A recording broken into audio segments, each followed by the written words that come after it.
Mohon maaf, kita banyak lihat orang-orang hijrah dalam sebuah pengajian, luar biasa ketaatan ibadahnya. Tapi satu sisi hablum minallah bagus, hablum minasnya begitu jeleknya. Menghujat, mencela, menghina, merendahkan, menganggap dirinya paling baik, kelompoknya yang paling hebat, dan seterusnya. Dan ini kita bisa dapati dalam kehidupan sehari-hari.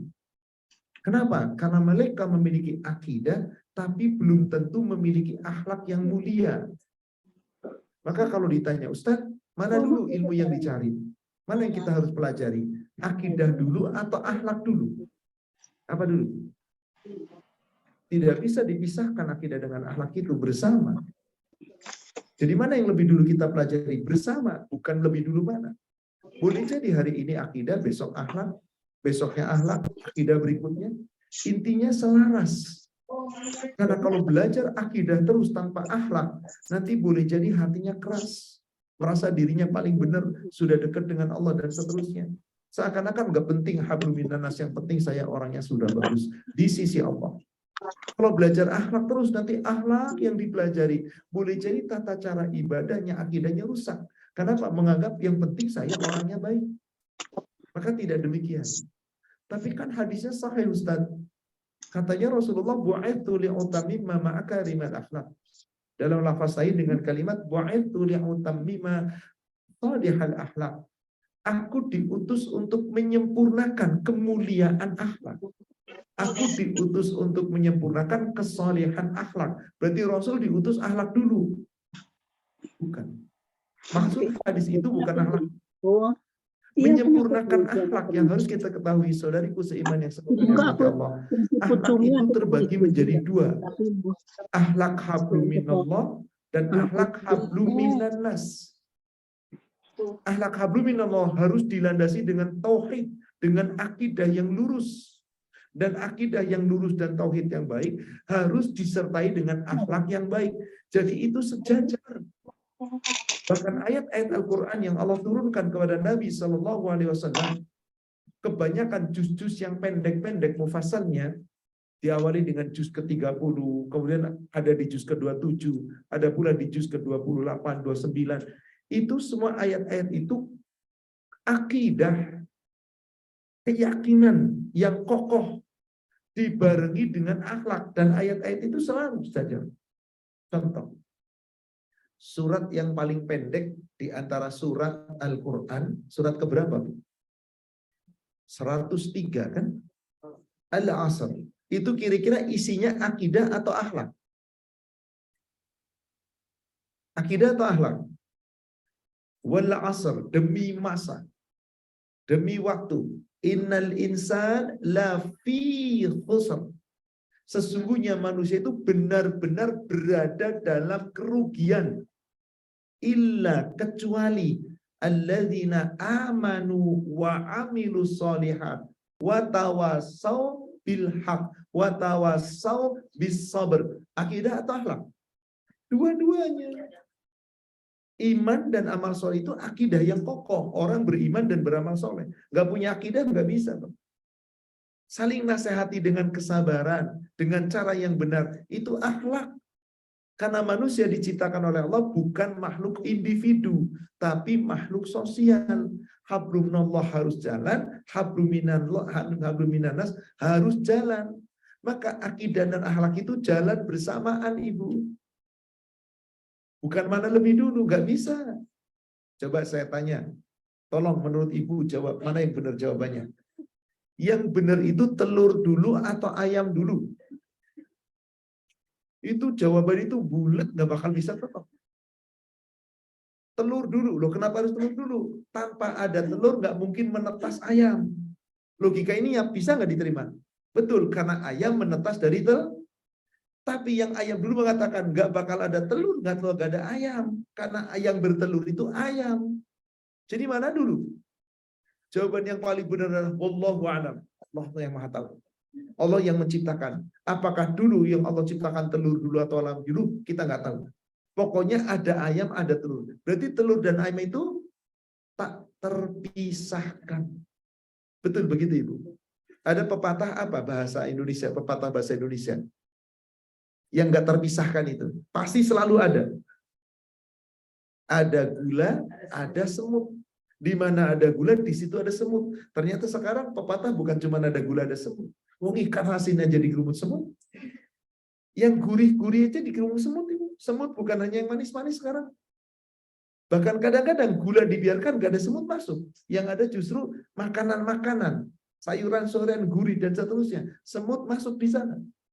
Maknanya di sini sesuatu yang terpisahkan. Berarti akidah dengan akhlak itu tidak bisa dipisahkan. Kalau orang cuman akidah yang bagus hablum minallah saja, hablum minannasnya jelek, tak sempurna. Ada orang hablum minannasnya bagus, tapi hablum minannasnya jelek, juga tidak berguna hablum minannasnya. Jadi kedua-duanya. Maka tema kita adalah pengaruh akidah dan akhlak dalam kehidupan. Salawat serta salam semoga terlimpahkan, tercurahkan kepada Nabi kita Rasulullah Muhammad sallallahu alaihi wasallam. Semoga tercurah kepada seluruh keluarga, sahabat dan seluruh pengikutnya hingga yaumil akhir. Saya ingin bertanya dulu tentang makna daripada tema kita. Pengaruh akidah dan akhlak. Apa itu akidah itu? Apa akidah? Keyakinan. Ya? Keyakinan adanya Allah. Benar tapi kurang tepat. Keyakinan adanya Allah itu bagian daripada akidah. Tauhid itu, keyakinan adanya Allah itu tauhid. Bagian dari akidah. Harus mentauhidkan Allah. Meyakini adanya Allah. Tapi apa arti akidah? Tidak tahu.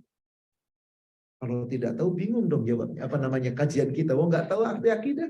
Apa yang akan dibahas? Afan. Baik. Ibu punya suami. Berpasangan. Yang tadinya orang lain, yang tadinya bukan menjadi milik. Kenapa kalau sekarang ibu boleh tidur bareng, semua bareng, jalan bareng, kemana-mana boleh bareng? Karena sudah menjadi pasangan. Dari mana caranya? Bagaimana caranya ibu dengan suami ibu jadi pasangan sah? Rukun nikah ada apa? Ijab dan qabul. Itu namanya aqad nikah. Aqad nikah. Ada syarat. Ada wali bagi perempuan. Mempelai laki-laki dan perempuannya ada. Meskipun tidak harus dihadirkan. Tapi ada dua orang saksi. Dan ada ijab dari wali. Qabul dari siapa? Menantu laki-laki. Mengijabkan, saya nikahkan anak perempuan saya, lalu si laki-laki mengatakan apa? Saya terima nikahnya. Nah, ijab qabul itu menjadi apa? Aqad nikah. Kalau 4 itu syaratnya terpenuhi, maka akad nikah sudah. Orang Indonesia ngomong akad nikah ya. Sebetulnya yang benar aqad nikah. Ain, qaf, dal. Aqad. Bahasa Arabnya adalah ain, qaf, dan aqad, bukan alif kaf dal, bukan akad, tapi aqad. Tapi kita orang Indonesia biarlah, maksudnya akidah ya akad maksudnya. Akad nikah. Jadi apa itu artinya akad? Apa? Ikatan. Seorang laki-laki dengan wali telah mengadakan ijab qabul, berarti ada ikatan di situ. Ikatan apa? Ikatan nikah. Dengan ikatan itu sah, maka si suami telah mengikat si istri. Istri terikat dengan suami terikat dengan istri. Dan masing-masing ada hak dan kewajiban. Apa Bapak Ibu, Ibu jamaah sekalian, akad kita dengan Allah? Ikatan kita dengan Allah. Syahadat, persaksian, perjanjian. Kapan ibu dan bapak berjanji terhadap Allah? Sebelum setiap sholat, sebelum hidup di dunia. Ini di dalam rahim sudah berjanji kita. Terikat dengan perjanjian. Maka apa itu arti ikatan tadi? Akad tadi. Akad itu secara bahasa artinya ikatan. Akad itu ikatan, terikat. Maka ibu, maaf. Kalau bapak ibu setelah sholat fardu atau sebelum sholat fardu, ada sholat apa namanya? Ya, sholat qunah qobliyah sebelum dan ba'diyah sesudah. Lalu dinamakan sholat apa itu? Rawatib. Rawatib jamak daripada ratib. Ratib itu iringan. Mengikuti, berarti yang namanya iringan mengikuti, menyambung. Maka kenapa dinamakan rawatib? Karena sholat sunnah itu selalu mengiringi. Selalu nyambung. Sebelum duhur, setelah maghrib, itu selalu. Tidak mungkin tidak. Nah, di antara rawatib ada dua kedudukan. Satu apa? Mu'aqad. Yang satu, kalau ghairu mu'aqad bukan mu'aqad kalau begitu. Mustahab. Apa artinya mu'aqad kalau begitu? Sholat sunnah rawatib yang diikat dengan erat. Jangan sampai lepas. Maka sholat sunnah rawatib itu mu'aqad dengan sholat fardu. Berarti sudah terikat dengan erat, nggak boleh dilepas. Kalau Anda lepas, nggak dikerjakan, berarti namanya nggak mu'aqad. Kalau nggak kerjakan, namanya bukan rawatib. Oh, nggak mengiringi kok. Berarti itu tergantung kita. Kalau kita selalu mengiringi sholat fardu kita dengan qobliyah dan ba'diyah, dan kita jaga, nggak pernah kita lepas, kita ikat, namanya mu'aqqad. Rawatib mu'aqqad. Itu yang harus kita lakukan. Nah sekarang, akad kita dengan Allah. Apa itu secara syar'i? Arti daripada aqad, aqidah. Apa kira-kira? Secara syariat, secara bahasa artinya apa? Mengikat atau ikatan. Secara akidahnya apa kira-kira? Ikatan perjanjian dengan Allah. Ikatan perjanjian dengan Allah yang terucap oleh lisan,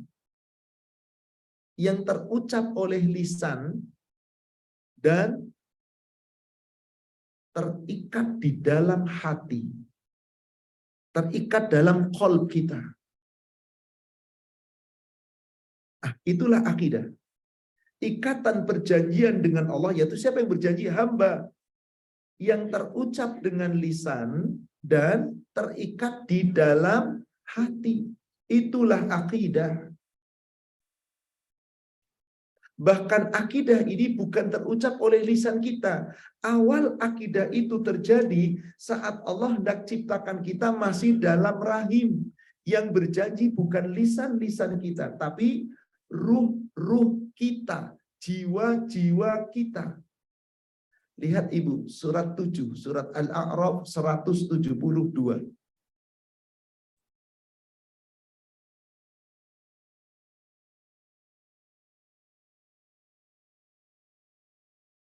Wa in akhadha rabbuka mim bani Adam. Dan ingatlah ketika Rabbmu mengambil perjanjian mim bani Adam, dari anak cucu Adam. Siapa itu Bapak Ibu anak cucu Adam itu? Kita semua. Orang, maaf, non muslim, orang kafir masuk nggak di ayat ini? Masuk. Anak cucu Adam kok. Semua manusia dari anak cucu Adam. Dan ingatlah ketika Allah mengambil perjanjian dari anak cucu Adam, min duhurihim dzurriyyatahum, ketika di dalam sulbi mereka dari anak cucu mereka. Kita lah anak cucunya. Saat kita masih dalam rahim ibu kita.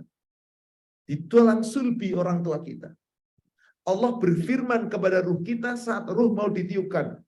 Alastu bi rabbikum, apakah kamu mau mengakui bahwa aku ini adalah Rabbmu? Bukankah aku ini Tuhanmu? Kata Allah. Apa Ibu Bapak jawaban kita semua? Qalu bala syahidna. Kita semua di alam rahim, ruh kita, jiwa-jiwa kita berkata di hadapan roh kita. Benar, wahai Rob kami, syahidna, kami menjadi saksi bahwa Engkau adalah Rob kami. Apa konsekuensinya kita mengakui Allah sebagai Rob?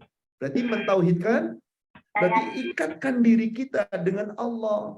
Berarti Anda harus mengikuti aturan Allah. Di alam rahim kita semua setuju. Kenapa ayat ini disampaikan? Sebab persaksian ini bukan persaksian alam dunia yang kita bisa mendengar dan kita bisa ingat. Ini persaksian alam ruh. Maka apa kata Allah di ujung ayatnya? Antakulu yaumal qiyamah, supaya nanti pada hari kiamat tidak ada satupun manusia, anak cucu Adam, kalian yang berkata, inna kunna an hadza ghafilin. Sesungguhnya kami terhadap persaksian ini kami lupa, kami lalai, kami lengah. Secara sederhananya begini. Ini ilustrasi ya Bapak Ibu ya. Ada seorang calon anggota legislatif lah, calon pemimpin lah. Calon pemimpin itu satu atau banyak? Banyak. Masing-masing pengen kepilih atau pengen kalah. Maka saat dia kampanye menyampaikan gagasan, itu kira-kira retorikanya bagus atau bagus sekali? Janjinya banyak atau banyak sekali? Janjinya itu akan ditepati atau tidak? Enggak saat kampanye. Enggak mungkin, saya janji tapi belum tentu saya tepati, enggak bakal kepilih.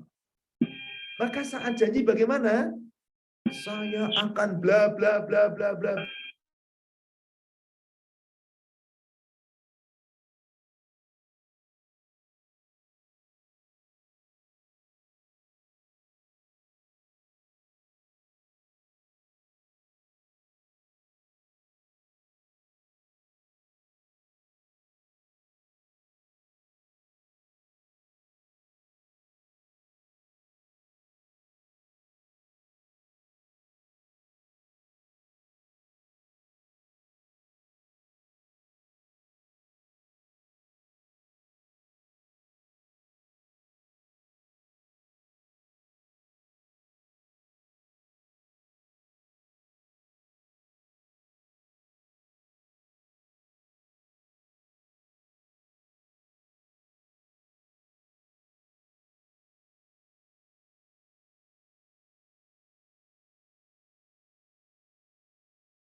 Ternyata nggak dijalankan. Kira-kira orang yang terpilih tadi masih bisa ngeles apa enggak? Terhadap janji persaksian nggak bisa ngeles, ada. Tapi terhadap kinerja, ya kan begini, ya kan begitu. Akhirnya apa? Janjinya tidak dijalankan. Khianat terhadap siapa? Rakyat. Paham sampai sini Ibu? Maaf, kita semua janji sama siapa? Bisa nggak ngeles sama Allah? Kapan saya janji? Kayaknya nggak pernah deh. Lupa saya. Nah inilah adanya ayat ini. Supaya kita semua sadar bahwa dulu di alam rahim kita semua sudah berjanji dengan Allah. Itulah akidah perjanjian dengan Allah. Tapi perjanjian dengan Allah ini oleh Allah tidak ditegakkan aturannya sebelum kita mencapai baligh. Betul Bapak Ibu? Ibu pertama lahir disuruh ibadah kan? Umur 5 tahun suruh ibadah kan? Umur 6 tahun 70 suruh udah ibadah, 6 sampai 7 suruh ibadah kan? Belum disuruh Allah, disuruh oleh orang tua. Suruh apa? Latihan, belajar, mulai ngaji, belajar sholat, belajar baca, semuanya mulai ngapalin Quran. Betul begitu? Lalu kata Rasulullah, mulai kapan seorang anak diperintahkan sholat lebih serius? Bahkan kalau nolak boleh dipukul. Usia 10 sampai 9, 10 atau 11 tahun. Supaya apa? Lebih serius lagi. Kalau usia sudah baligh, baru kewajiban jatuh. Maka ketika kita sudah baligh, kita harus berjanji lagi dengan Allah. Wajib. Melalui apa? Bukan melalui ruh. Bukan melalui jiwa. Tapi melalui lisan, terucap oleh lisan, terikat sepenuh hati kita dalam hati bahwa saya sedang berjanji dengan Allah. Maka saat saya janji dengan Allah, saksinya siapa? Allah. Apa janji bapak dan ibu dengan Allah setelah kita dewasa? Asyhadu alla ilaha illallah. Aku bersaksi bahwasanya tidak ada ilah yang berhak disembah kecuali hanya Allah. Berarti saat itu murnikan tauhid Anda. Yakini akidah Anda dan turuti apa yang Allah perintahkan. Akidah Anda benar. Apakah setiap orang yang mengucapkan kalimat la ilaha illallah pada benar semua? Belum tentu. Ada yang benar, ada yang ngawur. Tergantung bagaimana kita. Dan itu adalah pilihan, silakan. Maka kita sejak saat sudah dewasa, kewajiban sudah ditetapkan mutlak. Sholat wajib, rumah rukun Islam wajib. Kemudian apa? Hablum minallah pun menjadi wajib. Hablum minannas pun wajib. Maka itulah akidah dan akhlak bersatu. Tidak boleh terpisahkan. Coba ibu buka. Surat 16 ayat ke-91.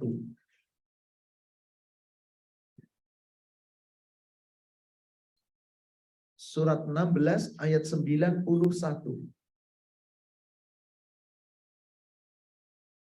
Wa aufu bi'ahdillahi idza ahadtum. Dan tepatilah perjanjianmu dengan Allah apabila kamu telah berjanji. Ini yang hadir di sini semua kita sudah janji sama Allah belum? Betul? Kapan sudah janji sama Allah?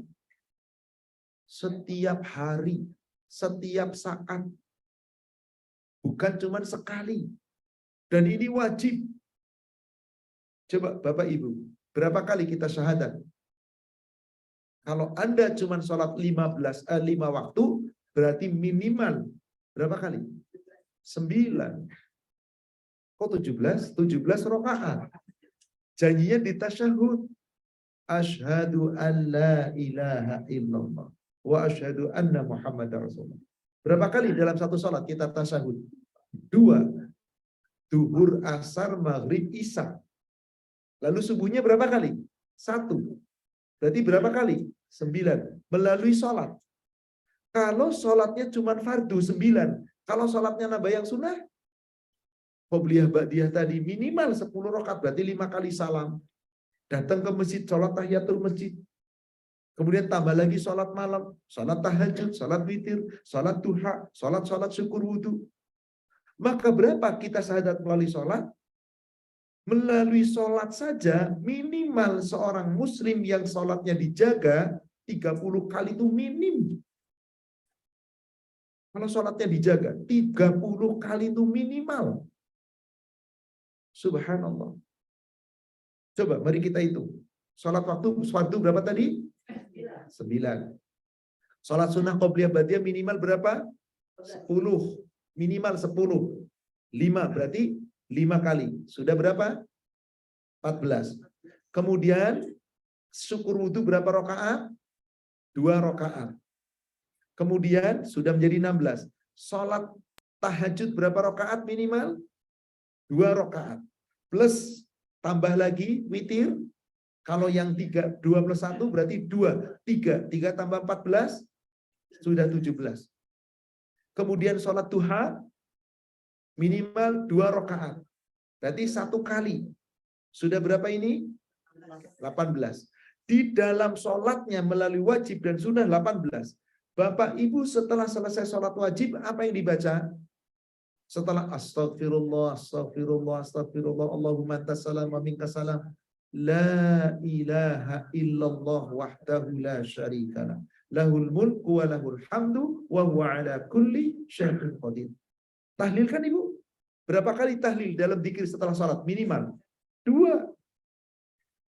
Yang pertama ditambah dengan apa tadi? Allahumma la mani'a lima a'taita. Lalu setelah tasbih 33, tahmid 33, takbir 33 ditutup dengan apa?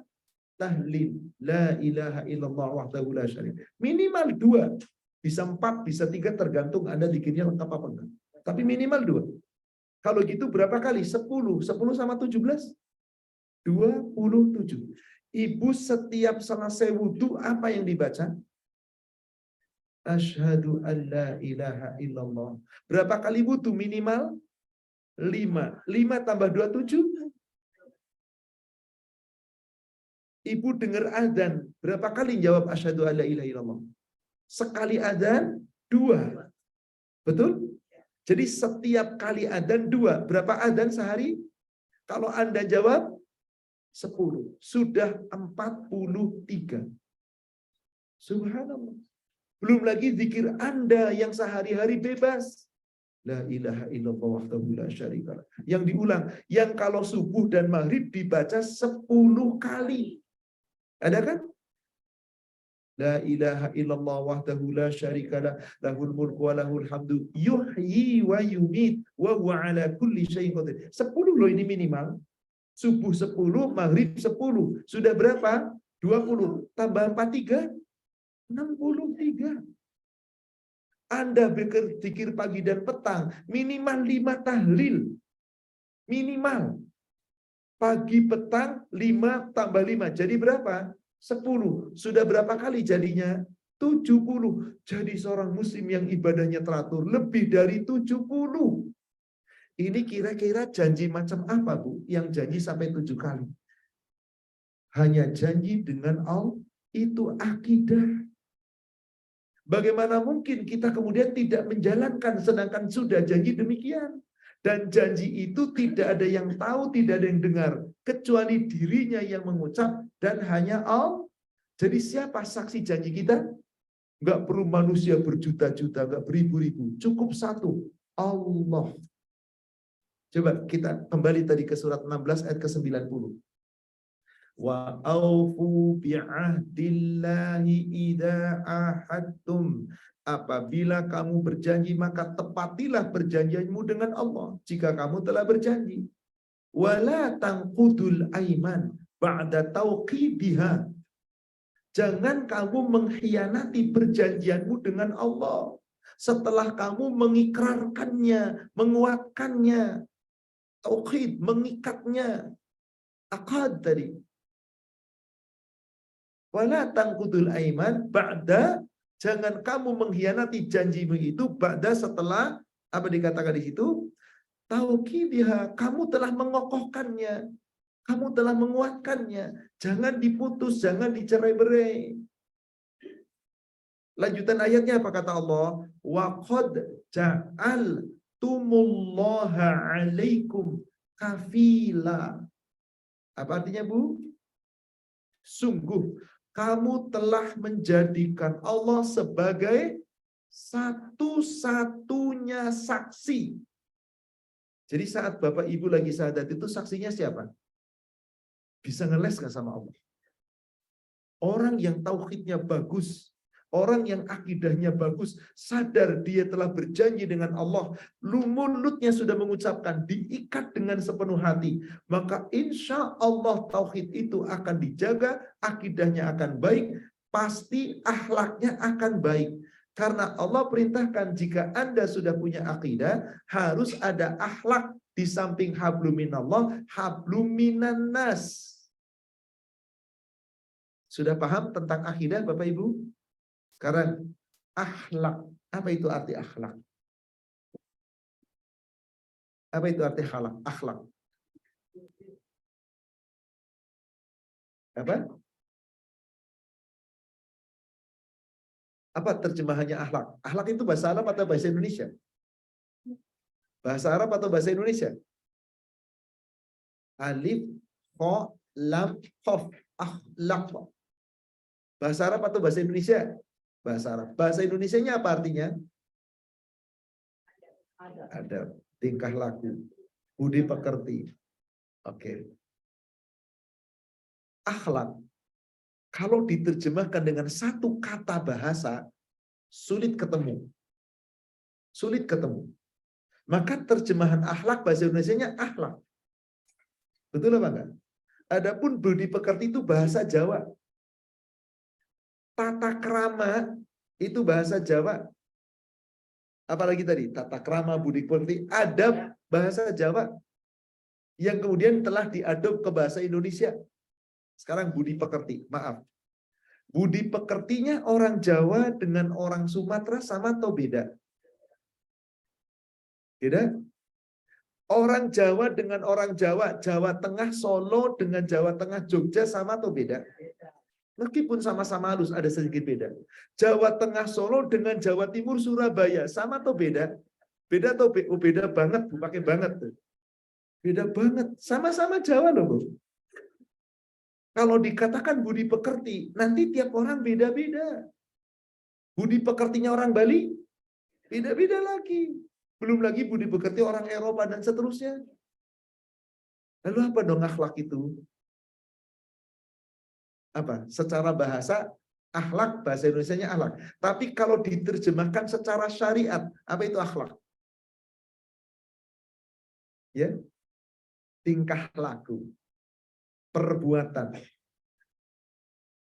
Jadi akhlak adalah tingkah laku atau perbuatan manusia, tingkah laku atau perbuatan manusia terhadap Allah dan terhadap sesama manusia. Saya ulangi lagi, tingkah laku atau perbuatan manusia terhadap Allah dan sesama. Belum cukup di situ. Yang diatur oleh Allah dan Rasul-Nya. Nah ini harus disampaikan, ini yang keduanya. Diatur oleh Allah dan, coba Bapak Ibu mau ibadah kepada Allah, ada aturannya enggak? Siapa yang ngatur? Kalau gitu boleh enggak buat aturan sendiri? Terhadap hablum minannas ada aturannya enggak? Siapa yang ngatur? Bagaimana? Boleh nggak membuat aturan sendiri? Jika tidak menyimpang ajaran, boleh. Jika tidak menyimpang ajaran, boleh. Contoh, Ibu, Allah dan Rasul nyuruh kita dalam hablum minannas bertutur kata baik, sopan, betul? Lemah lembut, betul begitu? Nah, itu semua ada aturan dalam Al-Quran dan hadis. Tidak boleh membentak, tidak boleh kata-kata keras, kata-kata kasar. Tidak boleh. Tapi ada satu suku, daerah tertentu, yang kalau ngomong sama-sama kenceng. Boleh apa enggak? Boleh, adab terhadap sesama manusia. Coba orang Sumatera Utara. Rasbah, dari mana saja kau? Main tepok, main itu. Yang orang Solo digituin, dimerinding duluan. Sudah, Ibu. Coba, ada orang Solo, halus lembut seorang istri, suaminya orang Sumatera Utara, yang luar biasa menggelegar. Itu tekanan batin itu. Tapi adab dalam sehari-hari mereka sesuai dengan adab, selama tidak menyalahi aturan Allah, tidak mengapa. Betul apa betul? Coba, orang Jawa nih adabnya. Saya sebagai orang anak, ditanya oleh tetangga, oleh saudara, ditanya, bapakmu nang delay. Bapakmu nang delay. Saya ngomong, bapakku lagi turu. Salah nggak saya? Salah apa nggak saya? Tidak. Tapi adabnya, kenapa salah? Tuh, kasar bener. Jangan turu bapak itu. Bapak lagi sare. Tuh begitu? Halus saya? Tepat? Arti turu dengan sare apa bedanya? Ada bedanya. Sekarang saya jadi orang Sunda. Apa nuju ke mana? Nuju sare. Boleh nggak? Nggak boleh. Kenapa nggak boleh? Kasar. Sare Jawa Barat itu kasar. Bukan kasar. Kedudukan yang setara. Harus ngomong apa saya? Nuju kulem. Tuh, beda lagi. Nah, inilah adab. Selama itu dalam bahasa dan tidak menyalahi syariat, monggo. Silahkan. Paham sampai sini? Selama tidak sampai membuat orang lain tersinggung. Contoh, maaf, ada orang Surabaya di sini. Ada orang Surabaya. Coba orang Surabaya lama nggak ketemu ngomongnya apa? Kasar atau kasar banget? Wih, saya mau ngomong aja nggak tega. Bagi orang Surabaya, itu biasa apa enggak? Silakan sama orang Surabaya. Tapi hargai orang lain. Jangan ketika Anda bertemunya dengan orang Jawa Tengah, pakai logat itu. Enggak boleh. Tidak adab.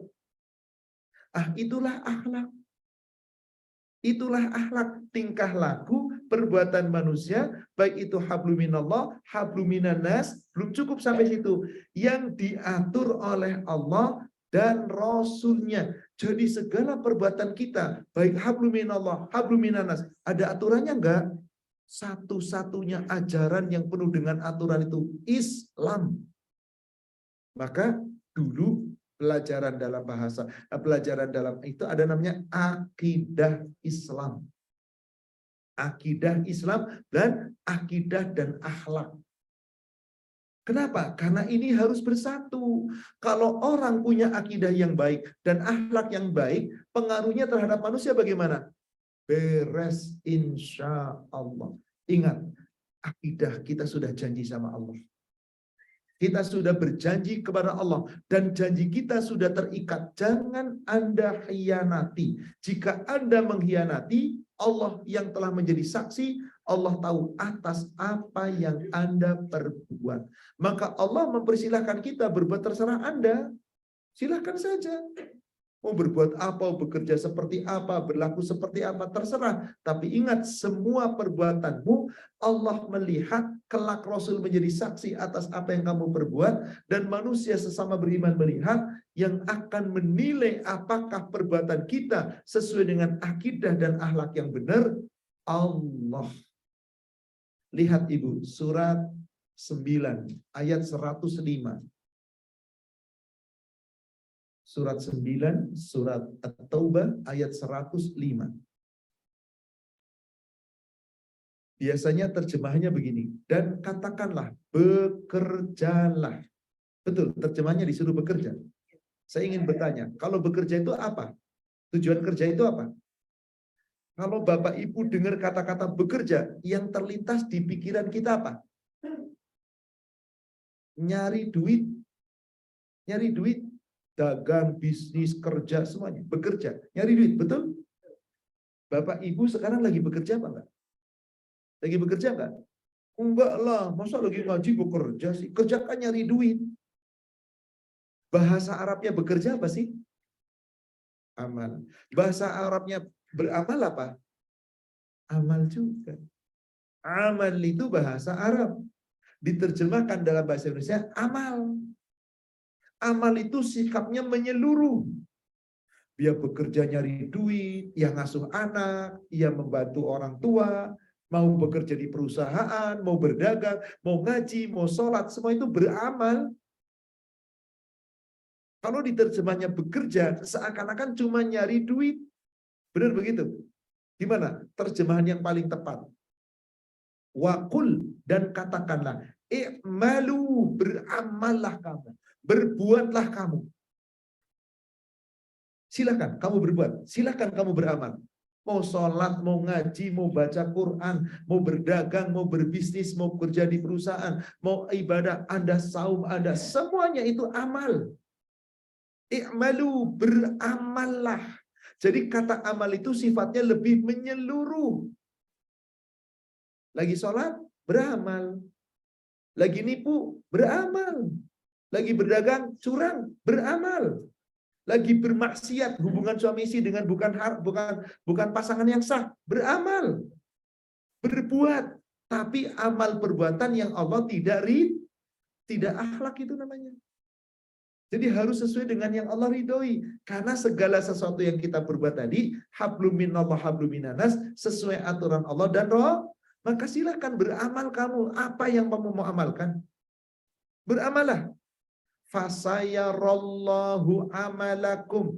Niscaya Allah melihat amalmu. Maaf, lagi menyendiri, pegang laptop, pegang gadget, berselancar di dunia maya. Beramal bukan itu? Beramal. Bekerja? Oh enggak, gue lagi WFH, lagi libur. Kalau WFH lagi kerja tuh di depan laptop. Tapi kalau berselancar lihat dunia maya, lihat Instagram, lihat YouTube, lihat macam lagi beramal? Beramal. Boleh nggak dikatakan bekerja? Ya nggak kerja lah, lagi main-main game kok. Beramal dia. Silahkan. Allah lihat amalmu, perbuatanmu yang kamu lakukan. Semua dari mulai urusan ibadah hablum minallah sampai hablum minanas. Sampai ketika Anda menyendiri. Meskipun menyendiri. Allah tahu fasayarallahu amalakum wa rasuluhu, dan rasulnya. Apa yang dimaksud rasulnya tahu? Dulu saat ayat ini turun, Rasul menyampaikan kepada sahabat, yang diperbuat sahabat ibadahnya diperhatikan oleh Rasul enggak? Cara berpakaian diperhatikan Rasul apa enggak?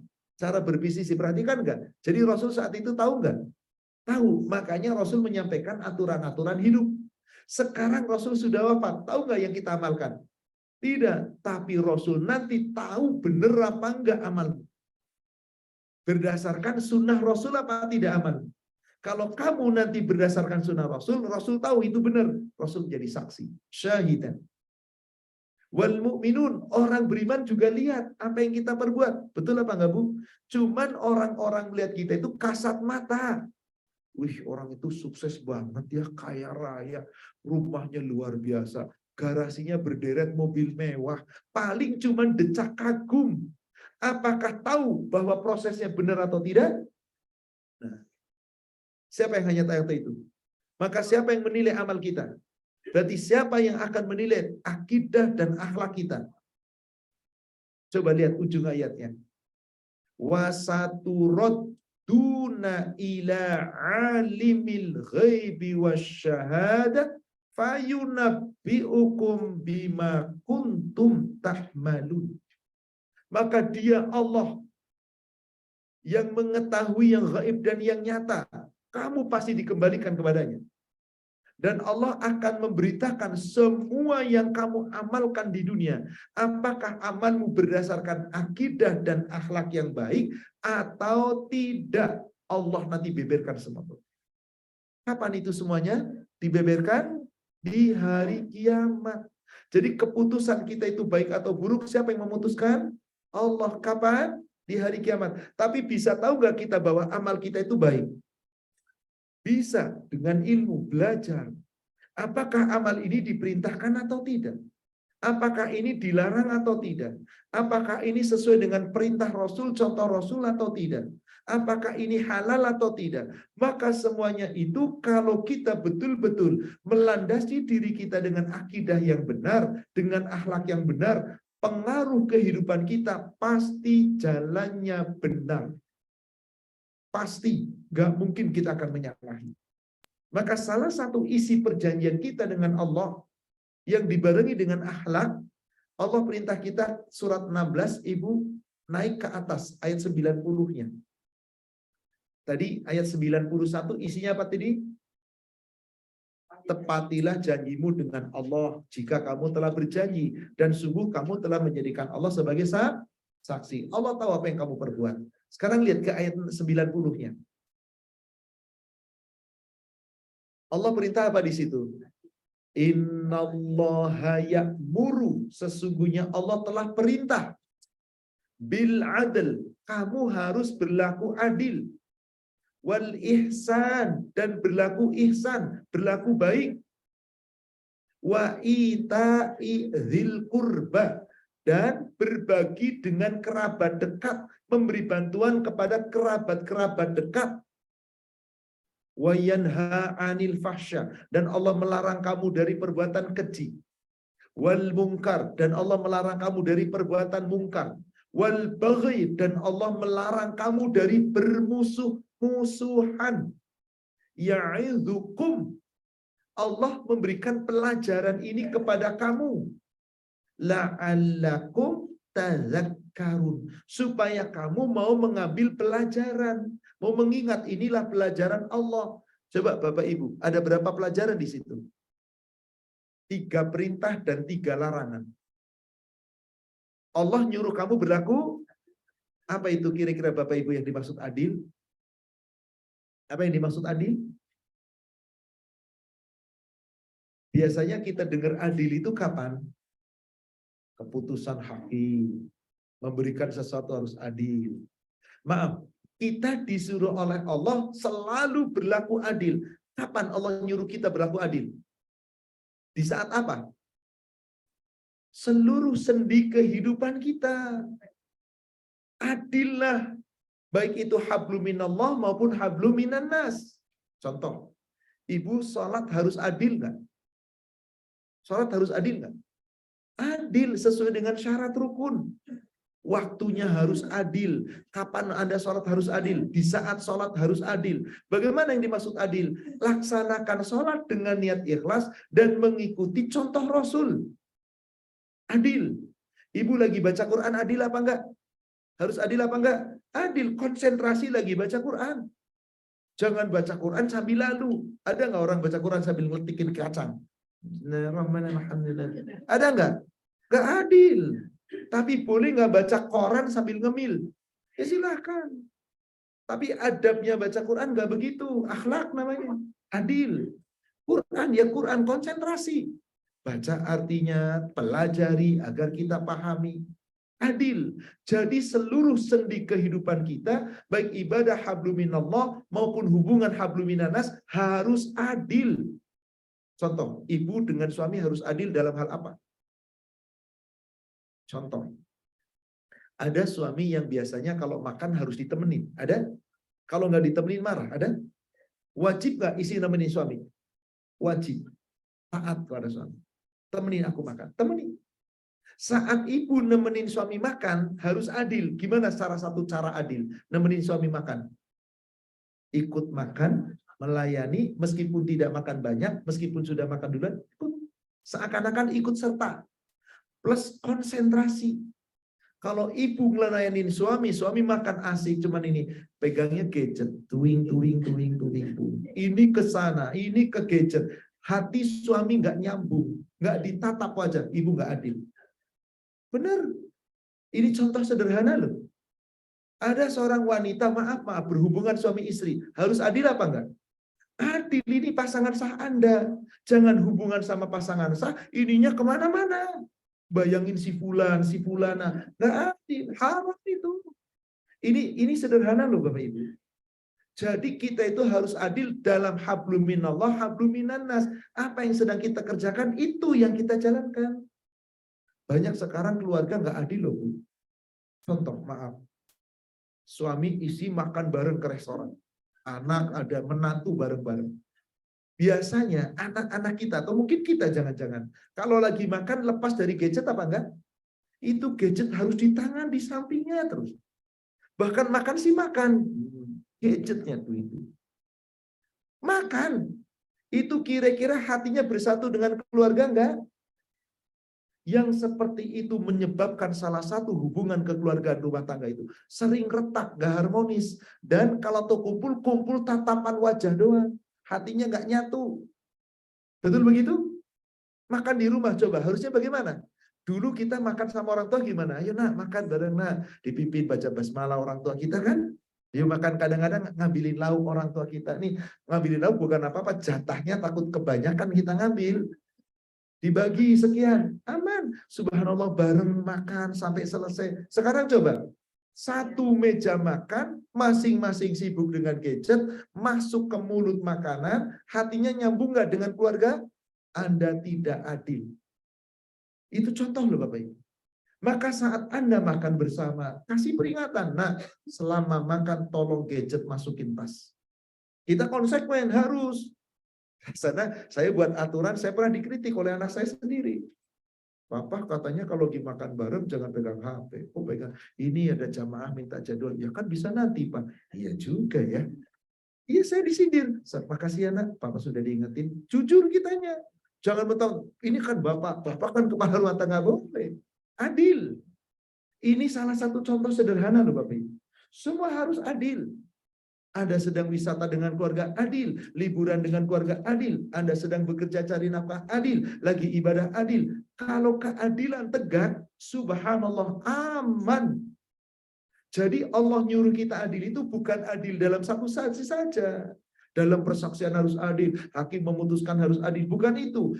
Tiap-tiap kita harus adil dalam beramal. Baik itu hablum minallah maupun hablum minannas. Nah, keadilan itu tidak cukup, harus dibarengi dengan ihsan. Apa itu arti ihsan? Secara bahasa, ihsan kata dasarnya hasan. Hasan itu apa?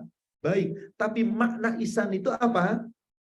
Secara syariat, arti secara kata, ihsan baik.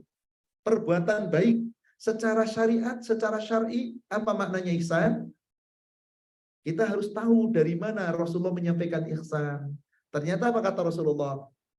Al-ihsan an ta'budallah ka'annaka tarah. Jika Bapak Ibu bisa lihat di Sahih Muslim itu hadis nomor 1, hadis nomor 2, ketika malaikat Jibril bertanya kepada Nabi SAW, mulai ditanya tentang mahwal Islam, mahwal iman, mahwal ihsan.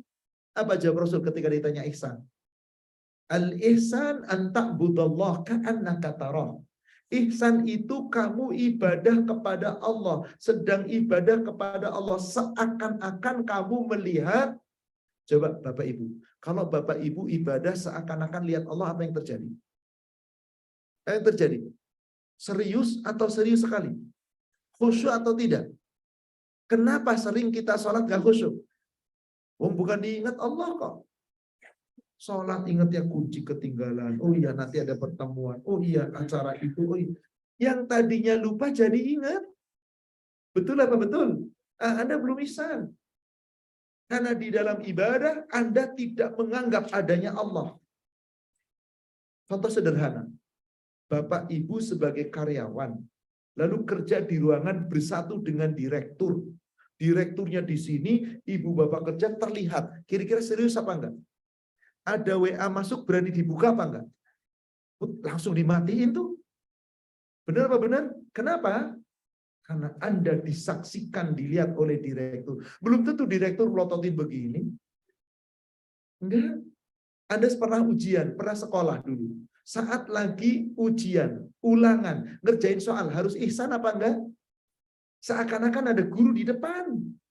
Kalau ada guru melotot begini, siapa yang ketawa nyontek maka gugur. Berani nggak nyontek? Berani nggak colek-colek? Tapi ketika gurunya nggak ada, colek lagi, nanya lagi, ngebet lagi, nyontek lagi. Berarti Anda nggak ihsan. Nah, yang jadi masalah Allah yang mengawasi kita. Ihsan kita terhadap Allah adalah saat kamu beribadah, seakan-akan kamu lihat Allah. Fa'ilam takun tarah, maka jika kamu tidak lihat Allah, fa'innahu yaraka, sesungguhnya dia Allah melihatmu. Apa itu kalau gitu ihsan? Selalu berbuat baik dalam segala keadaan, dalam amal, perbuatan, karena kita merasa selalu diawasi oleh Allah. Itu kalau orang sudah ihsan, tauhidnya insya Allah kokoh. Akidahnya mantap, akhlaknya baik. Karena sadar segala perbuatannya selalu dilihat oleh Allah. Dan apakah ihsan itu hanya ketika kita ibadah kepada Allah? Bukan. Kalau dilihat di kitab Sahih Muslim, di hadis nomor 3, itu Rasul ketika ditanya oleh malaikat Jibril tentang ihsan, jawabannya sedikit berbeda. Ya Muhammad, akhbirni anil ihsan. Ya Muhammad, tolong jelaskan kepadaku tentang ihsan. Apa jawaban Rasul? Al-ihsan antahsyallah ka'annaka tarah. Fa'ilam takun tarah fa'innahu yarah. Ihsan itu adalah kamu takut kepada Allah seakan-akan kamu melihat Allah. Jika kamu gak lihat Allah, Allah pasti melihat kamu. Maaf, orang mau berdusta. Kalau ihsan jadi dusta enggak? Kenapa? Takut sama Allah. Yang didustai nggak tahu, tapi Allah tahu. Ada mau curang, berani apa enggak? Tidak, kenapa? Takut sama Allah, karena Allah pasti tahu. Ada pemimpin mau korupsi, mau ngambil hak rakyat, mau menyakiti rakyat, menyepelekan, mau khianat, berani apa enggak? Tidak, demi Allah. Kenapa? Karena Allah tahu. Itulah ihsan. Jadi pokoknya ihsan itu apa Bapak Ibu? Takut kepada Allah. Itulah dia. Antahsyallah ka'annaka tarah. Kamu takut kepada Allah seakan-akan Allah melihat kamu. Jadi yang namanya ihsan itu adalah kita merasa selalu diawasi oleh Allah sehingga timbul rasa takut. Karena ada rasa takut, kira-kira hablunillah kita bagus apa enggak? Hablum minanas bagus apa enggak? Inilah dia. Kalau tidak punya rasa takut, enggak ihsan. Jadi salah satu isi perjanjian kita dengan Allah, Allah nyuruh kita apa tadi? Berlaku adil dan berlaku ihsan. Kalau ada orang takut kepada Allah, Allah itu kelihatan apa enggak? Harus takut kita? Di surat 67, surat Al-Mulk ayat ke-12. Surat Al-Mulk ayat yang ke-12. Bagaimana Allah berfirman di ayat itu? Innalladzina yahshawna rabbahum bil ghaib. Sesungguhnya orang-orang yang takut kepada Rabb mereka meskipun ghaib. Allah nggak kelihatan. Kemudian apa yang diperbuat oleh Allah terserah Allah, dan yakin meskipun kita nggak lihat. Yakin adanya azab, adanya siksa neraka, adanya surga, adanya nikmat, adanya hari kiamat, adanya hisab. Maka orang-orang yang betul-betul takut sama Allah, meskipun semuanya itu ghaib, lahum maghfiratun wa rizqun karim. Allah akan berikan untuknya ampunan dan rizki yang mulia. Maka maaf, orang yang betul-betul takut sama Allah, kira-kira antara akidah dengan akhlak bersatu atau tidak? Tapi pada kenyataan ada orang belajar Islam, akidahnya mantap, ibadahnya mantap, tauhidnya mantap, akhlak hablum minannasnya buruk. Gampang nilai orang, mencela orang, beda paham langsung, dia mah sesat dan seterusnya. Kenapa? Karena akhlaknya tidak dipakai. Akidah nomor satu, betul. Tapi akhlak harus menyertai. Demikian pula nggak bisa sebaliknya. Sama manusia baik, luar biasa, tapi ibadahnya ngawur. Kenapa kamu nggak sholat? Kenapa nggak? Gue biar nggak ngaji, nggak sholat. Yang penting gue mau orangnya baik kok. Gue nggak pernah jahat sama orang. Daripada dia sholat masih kayak gitu, mendingan gue dong. Nggak sholat, tapi gue orangnya baik. Ini ngawur orang ini. Akhlak tidak dibarengi dengan akidah. Akidah nggak dibarengi akhlak. Maka akidah dengan akhlak itu bersatu. Bersatu. Pengaruh akidah dan akhlak dalam kehidupan. Kalau itu bersatu atas izin Allah, semua mengikuti aturan Allah sesuai dengan pemahaman yang benar. Apa itu makna akidah, apa itu makna akhlak. Kalau itu diketahui dan dipahami lalu diamalkan, itulah orang yang takut sama Allah. Pasti beruntung. Taatnya benar, mentaati Allah benar, mentaati Rasul benar, dan dia hanya takut kepada Allah, tidak kepada selain Allah. Surat 24 ayat 52. Surat 24 ayat 52.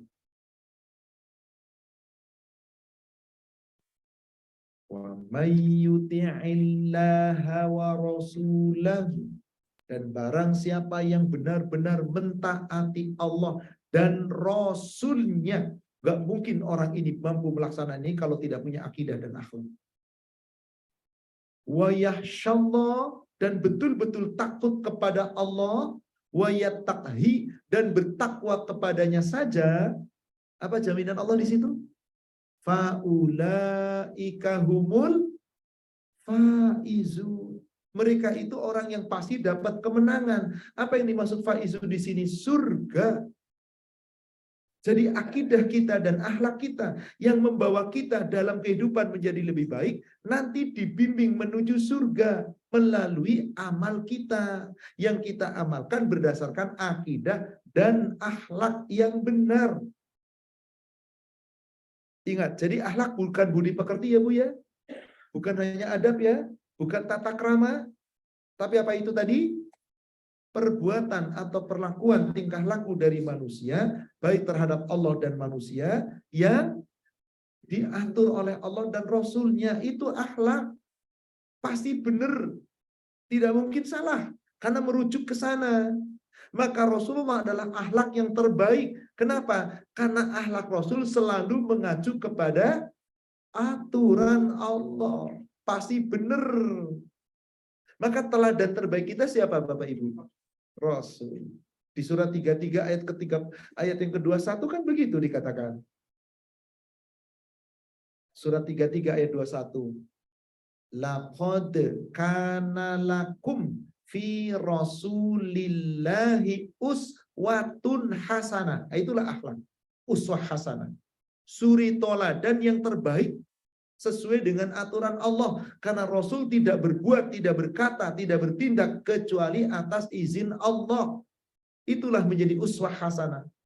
Liman kana yarjullaha wal yaumil akhir wa dzakarallaha katsira.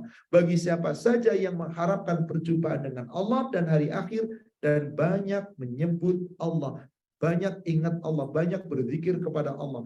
Maka kenapa Rasulullah diperintahkan oleh Allah untuk kenapa kita diperintah oleh Allah teladan kita mengikuti akhlaknya Rasul? Karena akhlak terbaik dari seluruh manusia di muka bumi, dia adalah Rasul Muhammad sallallahu alaihi wasallam. Surat 68 ayat yang keempat. Surat 68 ayat yang keempat. Wa innaka, dan sesungguhnya kamu. Kamunya siapa di situ Bapak Ibu? Domirnya untuk Nabi Muhammad sallallahu alaihi wasallam. La'ala, benar-benar berada di atas khuluqin azim, akhlak yang agung. Itu diterjemahkannya apa? Berbudi pekerti. Sekali lagi, itu terjemahan bahasa Jawa ya Bapak Ibu ya, bahasa Indonesia. Tapi makna akhlak tadi bukan hanya budi pekerti. Karena budi pekerti nanti tiap manusia akan berbeda-beda, tiap suku berbeda-beda, tiap bangsa berbeda-beda. Tapi kalau akhlak ini menyangkut kepada kaidah secara syar'i, berarti tingkah laku perbuatan manusia terhadap Allah dan sesama manusia dengan sesuai dengan aturan Allah dan Rasul pasti benar, dan akhlak terbaik adalah Muhammad sallallahu alaihi wasallam. Maka jika kita ingin mencontoh akhlak terbaik, akhlaknya siapa?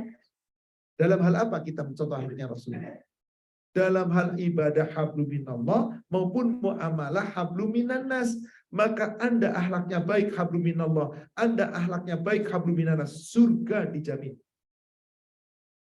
Hadis sahih riwayat Imam At-Tirmidzi dan juga riwayat Imam Ibnu Majah dari Abu Hurairah.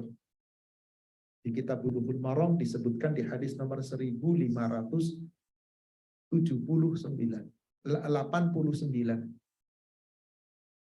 Disebutkan di situ. Apa? Bukan 79 maksud saya. 1579 dari Abu Hurairah. Aktsaru ma yudkhilul jannata taqwallah wa husnul khuluq.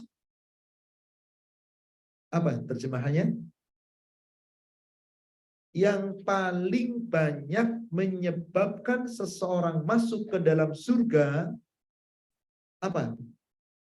Takwa kepada Allah dengan akhlak yang orang takwa kepada Allah dengan akhlak yang baik. Kira-kira hablum minannasnya bagaimana? Beres. Jadi akidah dan akhlak itulah yang menyebabkan kita masuk surga, dan itu yang paling banyak. Jadi yang paling banyak menyebabkan orang terhalang masuk surga kalau akidah dan akhlaknya rusak. Tapi kalau ketakwaannya dijaga, akidahnya dijaga, akhlaknya dijaga, itu paling banyak. Maka akhlak hablum minallah maupun hablum minannas, jika kita amalkan sesuai dengan aturan Allah dan Rasul, itu di timbangan amal berat sekali. Dari Abi Darda, hadisnya sama, riwayat Imam At-Tirmidzi. Di hadis yang lain di nomor 1569. An Abi Darda, anna Rasulullah sallallahu alaihi wasallam pun. Dari Abu Darda, semoga Allah meridhoinya, Rasulullah sallallahu alaihi wasallam bersabda, "Ma min syai'in athqalu fil mizan min husnil khuluq." Tidak ada sesuatu amal, perbuatan yang paling berat dalam timbangan takaran mizan dibandingkan akhlak yang baik. Bapak Ibu pengen nggak nanti timbangan amal kita berat di hati Allah? Karena dengan timbangan kebaikan berat maka masuk ke dalam surga. Dengan cara apa? Kita memperberat timbangan amal. Akhlak. Akhlak yang dilandasi dengan apa tadi? Akidah. Akhlak dengan siapa? Hablum minallah maupun hablum. Kalau itu kita jaga, insya Allah semoga timbangan amal kita lebih berat. Insya Allah timbangan amal kita lebih berat. Jika timbangan amal kita lebih berat, beres. Tapi kapan kita memperberat timbangan amal kita? Melalui akhlak di dunia di sini. Akhlak yang mana? Yang dibarengi dengan akidah. Jadi sejalan Bapak Ibu. Nggak terpisahkan. Akidah terus tanpa akhlak nggak bisa. Akhlak terus tanpa akidah nggak bisa. Dan akidah itu dibarengi dengan ilmu fikih, tata cara ibadah, muamalah. Itu kan semuanya ada aturannya. Demikian pula akhlak hablum minannas, bagaimana pergaulan dengan sesama manusia. Sampai Allah pun mengatur demikian. Hablum minallah, hablum minannas, jangan dipisahkan. Kenapa? Coba Ibu buka suratnya. Surat Ali Imran ayat 110. Kita ini umat Islam khususnya yang Allah ciptakan ini. Ini kira-kira makhluk individu atau makhluk sosial? Kalau makhluk individu apa artinya? Nafsi, jika peduli yang lain. Kalau makhluk sosial, kita harus peduli dengan sesama. Watawasau bil haqqi watawasau bis sabr tadi. Coba perhatikan ayat ini.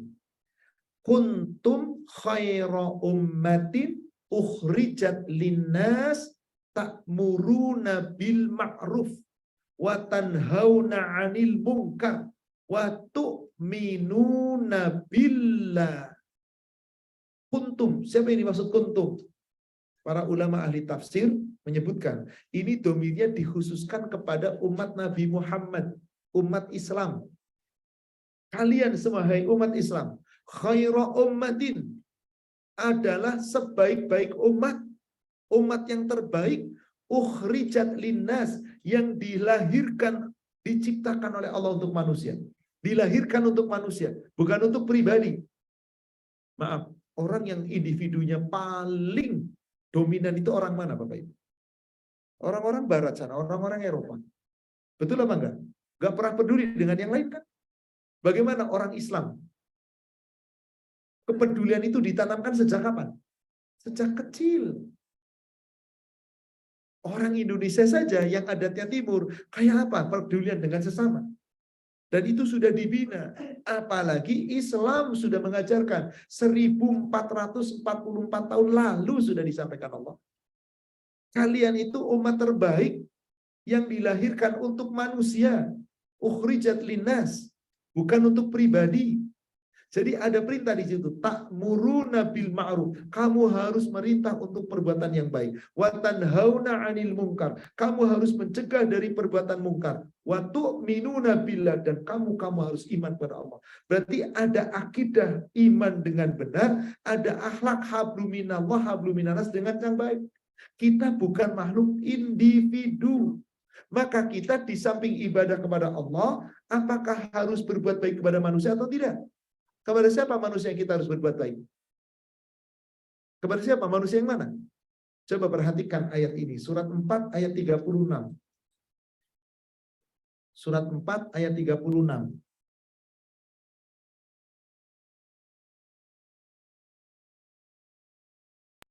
Wa'budullaha wa la tusyriku bihi syai'a.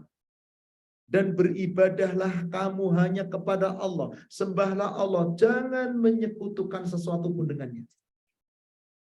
Jadi ini mentauhidkan Allah. Akidah dalam hal tauhid itu adalah hanya ibadah kepada Allah. Tidak boleh kepada yang lain. Cukup. Hanya hablum minallah Bapak Ibu. Coba lanjutan ayatnya. Di surah apa itu? Hablum minallah. Berapa golongan manusia disebut di situ? Wabil walidaini ihsana, berbuat baik kepada orang tua. Wabidhil kurba, kepada kerabat dekat. Wal yatama, anak yatim. Wal masakin, orang miskin. Wal jaridil kurba, kepada tetangga dekat. Wal jalil junub, kepada tetangga jauh. Wassahibi bil jam, kepada teman sejawat. Wabnus sabil, orang yang dalam perjalanan. Auma malakat aimanukum, bahkan kepada hamba sahaya kamu, pelayan-pelayan kamu, pesuruh-pesuruh kamu, pegawai rendahan kamu, semua. Maaf, ada nggak orang Islam yang sama pelayannya begitu judesnya, bahkan nggak dikasih gaji, bahkan kadang disiksa? Ngawur, hablum minannasnya buruk orang itu. Meskipun dia terhormat di sisi manusia yang lain. Karena 9 ini semuanya sama. Allah tidak membedakan. Hanya urutan. Ada orang tua butuh bantuan kita. Ada teman dekat butuh bantuan kita. Siapa dulu yang kita bantu? Orang tua, nomor 1.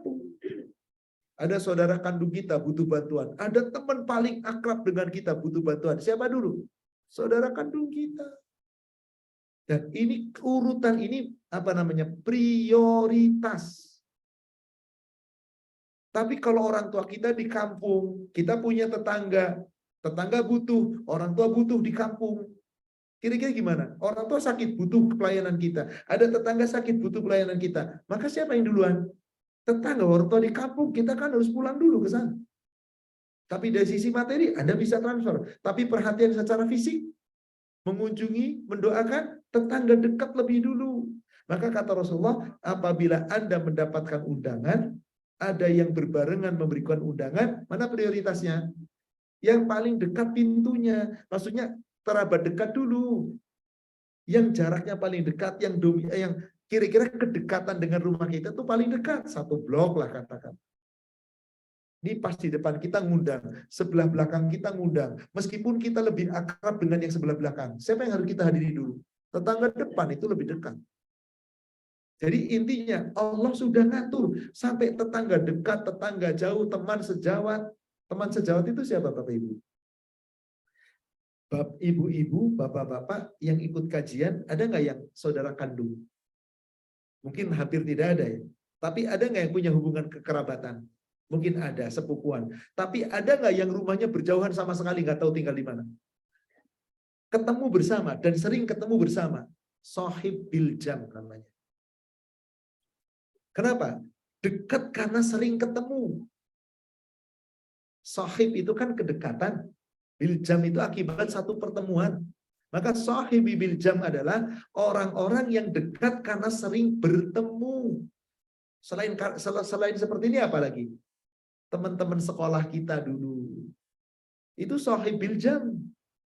Orang bekerja sama-sama satu karyawan satu kantor. Apa namanya? Sahib biljam. Ada orang yang satu profesi kemudian mengajakkan perkumpulan bersatu. Sahib biljam. Bahkan yang nomor terakhir, nomor 9, siapa disebutkan? Malakat aimanukum. Orang paling bawah sekalipun. Gak boleh kita arogan dengan mereka. Gak boleh berkata kasar sama mereka. Ibu, kalau nyuruh pelayan gimana, Bu? Mbak, tolong Mbak. Atau itu tolong ambil itu, tolongin. Bu, harus dengan lemah lembut. Dengan kata-kata yang baik. Dan perjanjian itu telah Allah tetapkan bukan hanya dengan umat Nabi Muhammad SAW, termasuk dengan umat Bani Israel. Lihat Al-Baqarah 83. Surat Al-Baqarah surat 2 ayat 83. Menurut Ibu dan Bapak itu kira-kira perjanjian siapa dengan siapa? Allah dengan kan disebut Bani Israel kan? Wa idz akhadna mitsaqa Bani Israel. Dan ingatlah ketika Allah Rabbnya mengambil perjanjian dengan Bani Israel. Apa kata Allah? La ta'buduna illallah. Jangan kamu menyembah kecuali hanya Allah. Wa bil walidaini ihsana. Berbuat baiklah kamu kepada manusia. Wadzil kurba, berbuat baik kepada kerabat dekat. Wal yatama wal masakin, kepada anak yatim, kepada orang miskin. Cuman 4. Kalau tadi di Anisa nambah lagi tuh 5 jadi 9. Tetangga di sini nggak disebut, jauh dekat ke sahabat nggak disebut. Tapi di sini anak-anak yatim, orang-orang miskin. Dan lihat, wa qulu linnasi husna. Dan hendaklah kamu berkata kepada sesama manusia dengan kata-kata yang baik. Jadi maaf, meskipun ibu nyuruh pelayan, harus sopan apa enggak, Bu? Mbak, tolong ya Mbak, belikan. Itu kalau pelayan kita sopan, kira-kira pelayan kayak apa? Wih, lebih sopan lagi. Tapi kalau kitanya mentang-mentang bos, mentang-mentang majikan, ngomongnya kasar, nurut nggak pelayan? Nurut, terpaksa. Hatinya ngedumel terus, mungkin sumpah serapah. Akhlaknya kita nggak bagus. Jadi salah satu akhlak itu jaga lisan. Qulu linnasi husna. Berkatalah kepada manusia dengan kata-kata yang baik. Wa aqimus shalah wa atuz zakah. Tegakkan sholat dan tunaikan zakat. Kira-kira banyak Bani Israel yang nurut atau yang membangkang? Kalau yang di ujung ayatnya apa? Summa tawallaitum illa qalila minkum wa antum mu'ridun. Kemudian lebih banyak di antara kamu yang membangkang, yang taat cuman sedikit. Ini kira-kira kita termasuk yang banyak atau yang sedikit? Semoga yang sedikit ya Bu ya.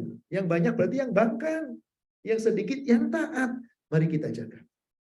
Kalau ibu betul-betul memahami tentang akidah, bapak memahami tentang akidah, dan akhlak kita terapkan dalam kehidupan sehari-hari. Hablum minallah, hablum minanas. Insya Allah kehidupan kita baik.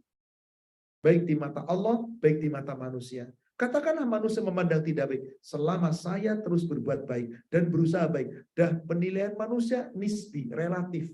Tapi kalau penilaian Allah, mutlak. Maaf, Nabi di hadapan orang-orang Quraisy baik atau jahat? Jahat atau buruk? Buruk atau buruk sekali? Buruk sekali itu Nabi. Padahal sebelum menjadi Nabi, Al-Amin yang dipercaya, As-Siddiq yang jujur. Wah, gelar kebaikan semua nyatu. Begitu dakwah dapat kebenaran dari Allah dan disuruh menyampaikan kebenaran, diterima atau tidak? Dicela apa enggak Nabi? Apa Nabi sedih ketika dicela oleh orang-orang keluarganya bahkan? Sedih, tapi Rasul tidak menampakkan kesedihan. Rasul terus berjuang menyampaikan. Dan Rasul selalu mencontohkan lebih dulu sebelum memerintahkan. Beda kalau kita. Biasanya apa Bu? Contoh dulu atau perintah dulu? Nyuruh, nggak ngasih contoh. Nah, inilah, mari kita memiliki akhlak Ibu. Kembali tadi, penutup di surat ke-90, surat 16 ayat 90. Tadi sudah kita bahas tentang adil dan ihsan. Lalu berbagi dengan kerabat dekat. Artinya jangan bakhil. Orang kalau pelit, akhlaknya jelek atau jelek sekali. Tapi kalau orang dermawan, orang yang akidahnya baik, akhlaknya baik, nggak mungkin bakhil. Pasti akan jadi orang dermawan. Semampunya dia akan berbagi. Nah, setelah 3 perintah dijalankan, ada 3 larangan. Apa larangannya? Wayanha anil fahsya. Kamu harus mencegah perbuatan keji. Jangan berbuat keji, baik itu kata-kata, baik itu perbuatan, baik harta dari segala macam. Wal mungkar, jangan kamu berbuat mungkar. Bahkan kalau ada yang mungkar, larang kamu. Sampaikan, dakwahi, peringatkan. Karena kamu dilarang untuk keji dan mungkar. Wal baghi, dan disarankan pula saling bermusuh-musuh. Ibu, kira-kira kalau orang punya akidah dan akhlak yang baik, ini 3 pelajaran ini bisa diamalkan nggak? 3 perintah dan 3 larangan bisa diamalkan nggak? Jika kita mampu mengamalkan ini, insya Allah salah satu ciri akidah dan akhlak Anda baik di hadapan Allah dan di hadapan manusia. Anda berlaku adil, habluminallah, habluminanas. Anda berlaku ihsan, habluminallah, habluminanas. Anda berbagi, di situ kerabat dekat. Tapi semua manusia yang butuh kita pun berbagi. Karena semua muslim bersaudara, bagaikan satu kerabat. Kalau Anda meninggalkan yang keji, Anda meninggalkan yang mungkar, tidak bermusuhan, pasti akan mulia di sapa manusia. Inilah dia akidah dan akhlak. Kalau dia bersatu dan kita pahami dengan baik, maka pengaruh dalam kehidupannya insya Allah baik kehidupan kita. Sebagaimana yang kita inginkan, dunia dan akhirat baik. Maka doa kita dan doa Nabi yang paling banyak, Rabbana atina fid dunya hasanah wa fil akhirati hasanah wa qina adzabannar. Semoga kita mendapatkan kebaikan di dunia, mendapatkan kebaikan di akhirat. Semoga kita dijauhkan dari api neraka. Amin ya rabbal alamin. Wallahu a'lam. Demikian saudaraku seiman, Bapak Ibu yang semoga dirahmati Allah, kajian kita pada pagi hari ini semoga membawa manfaat dan hikmah. Kami berikan kesempatan, silahkan kembali kepada admin, barangkali ada yang mau bertanya.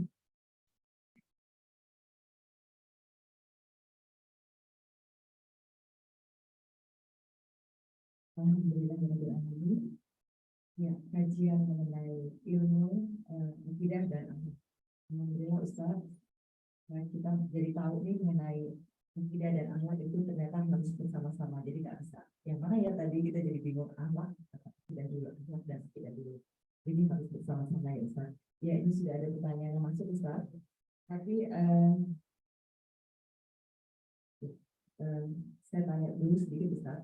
Tadi kan bagaimana kita sehari-hari itu adalah penuh dengan ibadah. Kalau bisa hari-hari kita bernilai ibadah gitu ya Ustaz ya. Nah, mengenai adil dan Ustaz. Ustaz katakan bahwa setiap saat kita bisa harus berlaku adil pada saat perbuatan-perbuatan. Misalnya Ustaz, kita sebagai ibu, kita masak. Gitu. Nah, pada saat masak, kita itu kan melihat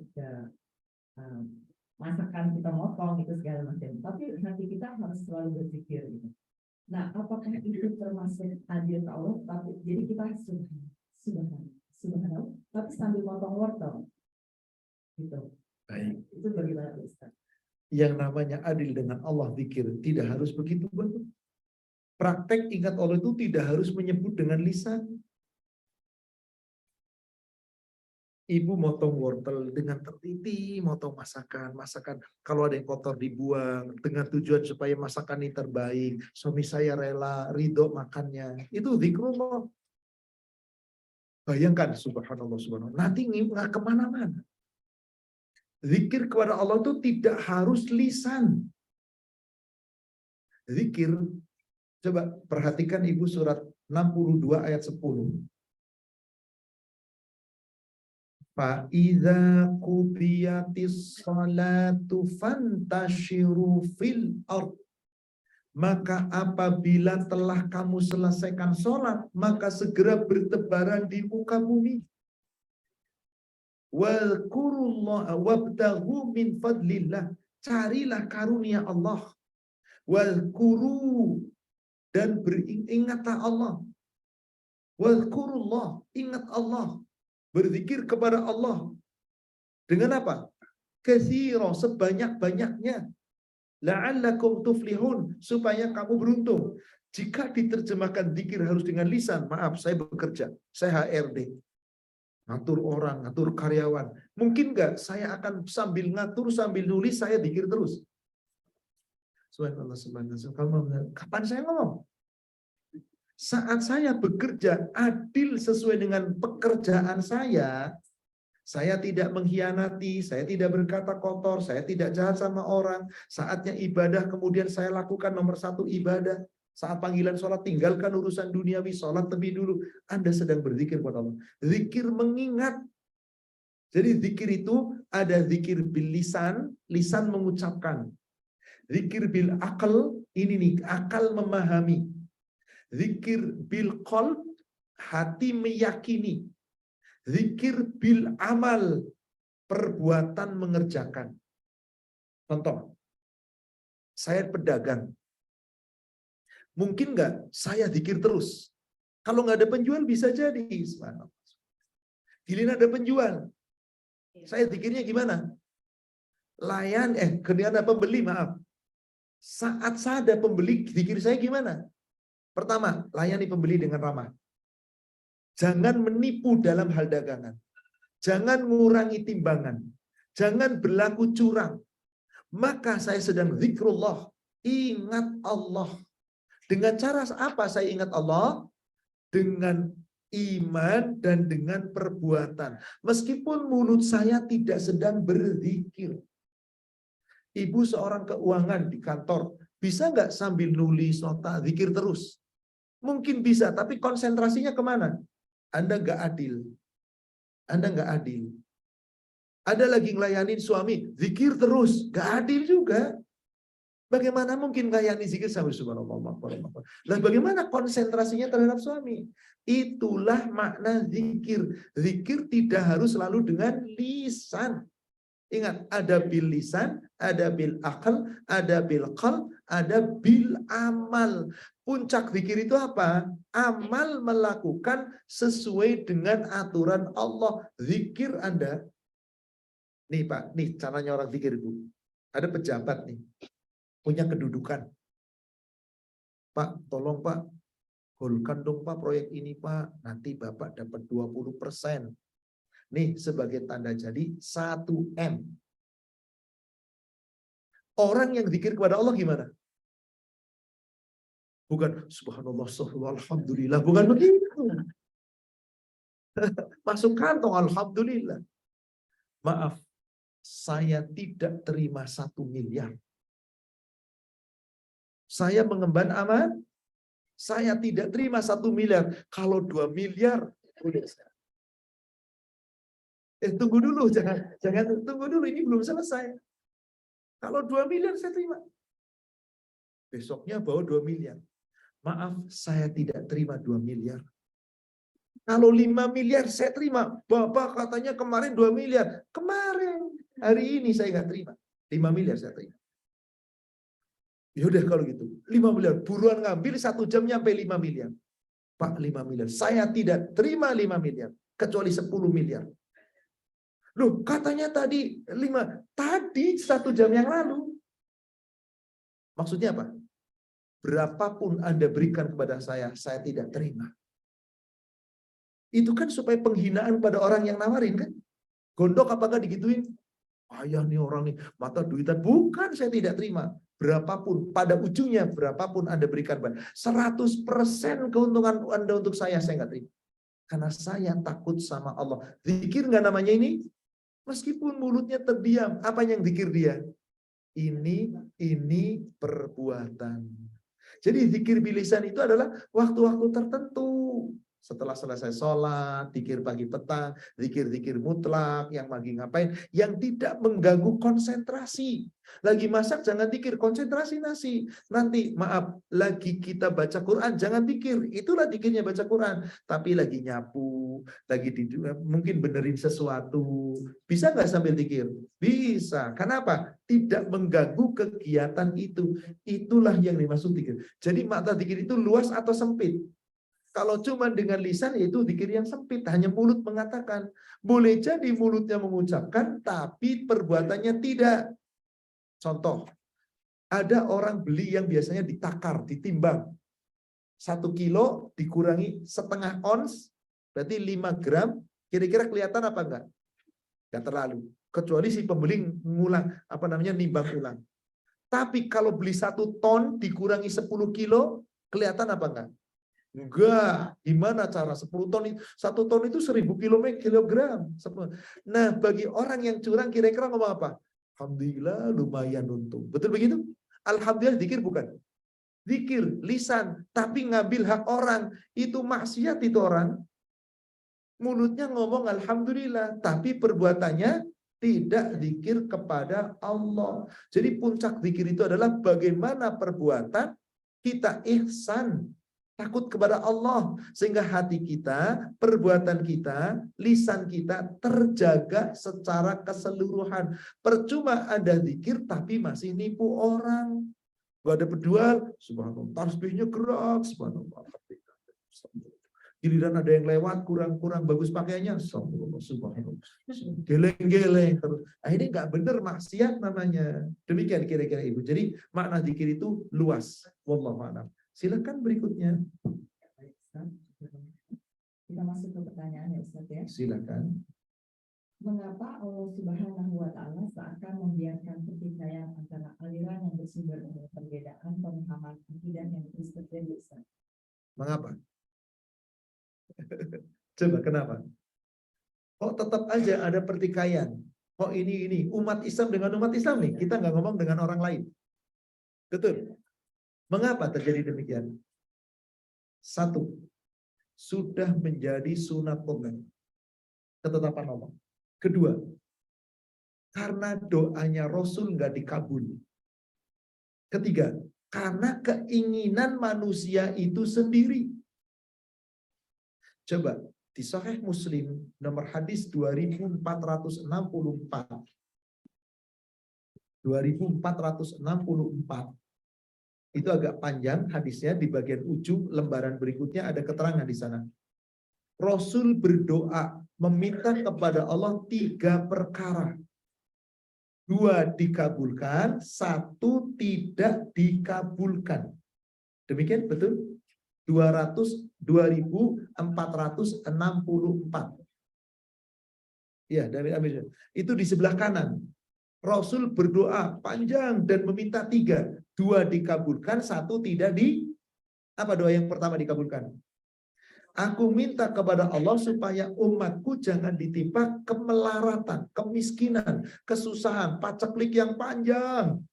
Doanya dikabulkan. Lalu aku berdoa supaya apa? Supaya umatku jangan dibinasakan total, musnah sebagaimana umat-umat terdahulu. Nabi Nuh, Nabi Lut, umatnya dimusnahkan total. Dikabulkan? Dikabulkan. Aku berdoa supaya umatku, umat Islam tidak saling bertentangan, bermusuhan satu sama lain. Tapi tidak dikabulkan. Kenapa Allah gak kabulkan? Karena manusianya gak mau bersatu. Tapi manusia yang akidah akhlaknya baik pasti bersatu. Karena yang diperbuat manusia ingin dapat rahmat Allah. Maka suratnya coba dibuka. Surat 11 ayat 118. Surat 11, surat Hud, ayatnya ayat 118.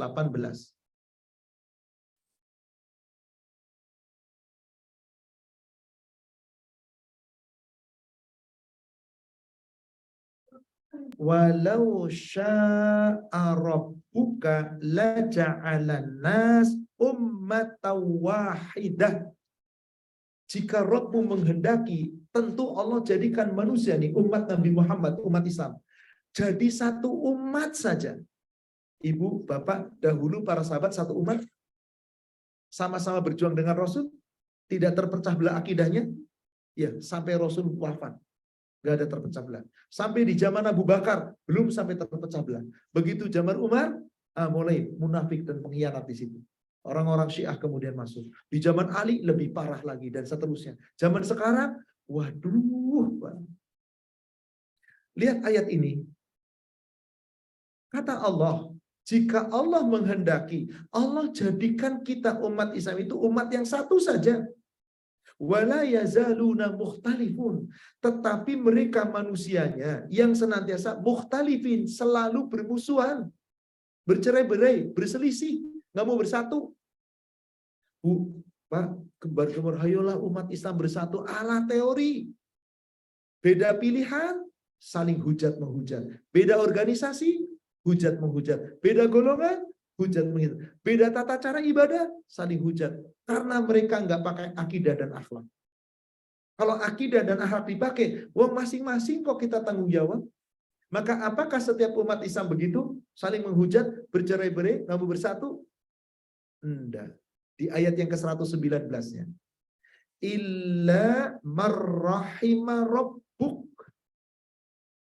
Kecuali orang-orang Islam yang dirahmati oleh Allah, yang mereka hidup mencari rahmat Allah, nggak bakal berselisih, Ibu.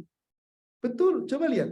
Orang yang betul-betul mencari rahmat Allah, ingin meraih surganya Allah, ikhlas, nggak bakal terpengaruh dengan perceraian urusan duniawi, nggak terpengaruh dengan perbedaan urusan agama. Selama masih Islam dan betul-betul masing-masing sudah, toh tanggung jawab masing-masing kok.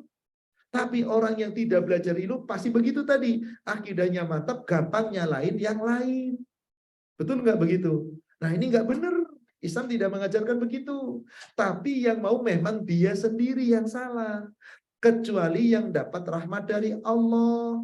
Perhatikan Bapak Ibu. Di ujung ayatnya ada kalimat apa?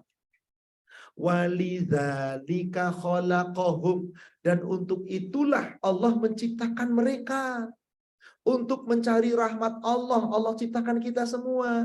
Maka setiap manusia yang mencari rahmat Allah nggak mungkin berselisih, nggak mungkin ribut, gontok-gontokan, apalagi sampai serang-serangan. Nggak. Karena Allah menjadikan demikian. Tapi Allah katakan ujung ayatnya apa? Watammat kalimatu rabbik. Dan telah sempurna, telah cukup sempurna kalimat Allah Rabb.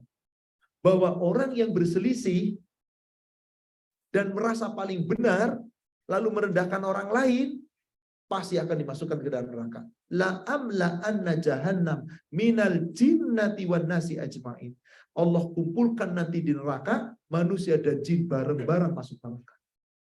Siapa mereka yang bersama dengan jin? Yang mengikuti hawa nafsu, disuruh bersatu. Kata Allah kan berlaku adil, berbuat baik, jangan bermusuhan, kan begitu? Tapi manusia kok bermusuhan? Salah siapa di sini? Nah, inilah. Jadi kalau ditanya, kenapa kok Allah biarkan manusia berselisih? Apa pertama? Sunatullah. Kedua, memang manusianya mau berselisih. Kalau yang nggak berselisih, ya nggak akan berselisih. Ketiga, doa Rasul tidak dikabulkan. Demikian, Allahu a'lam.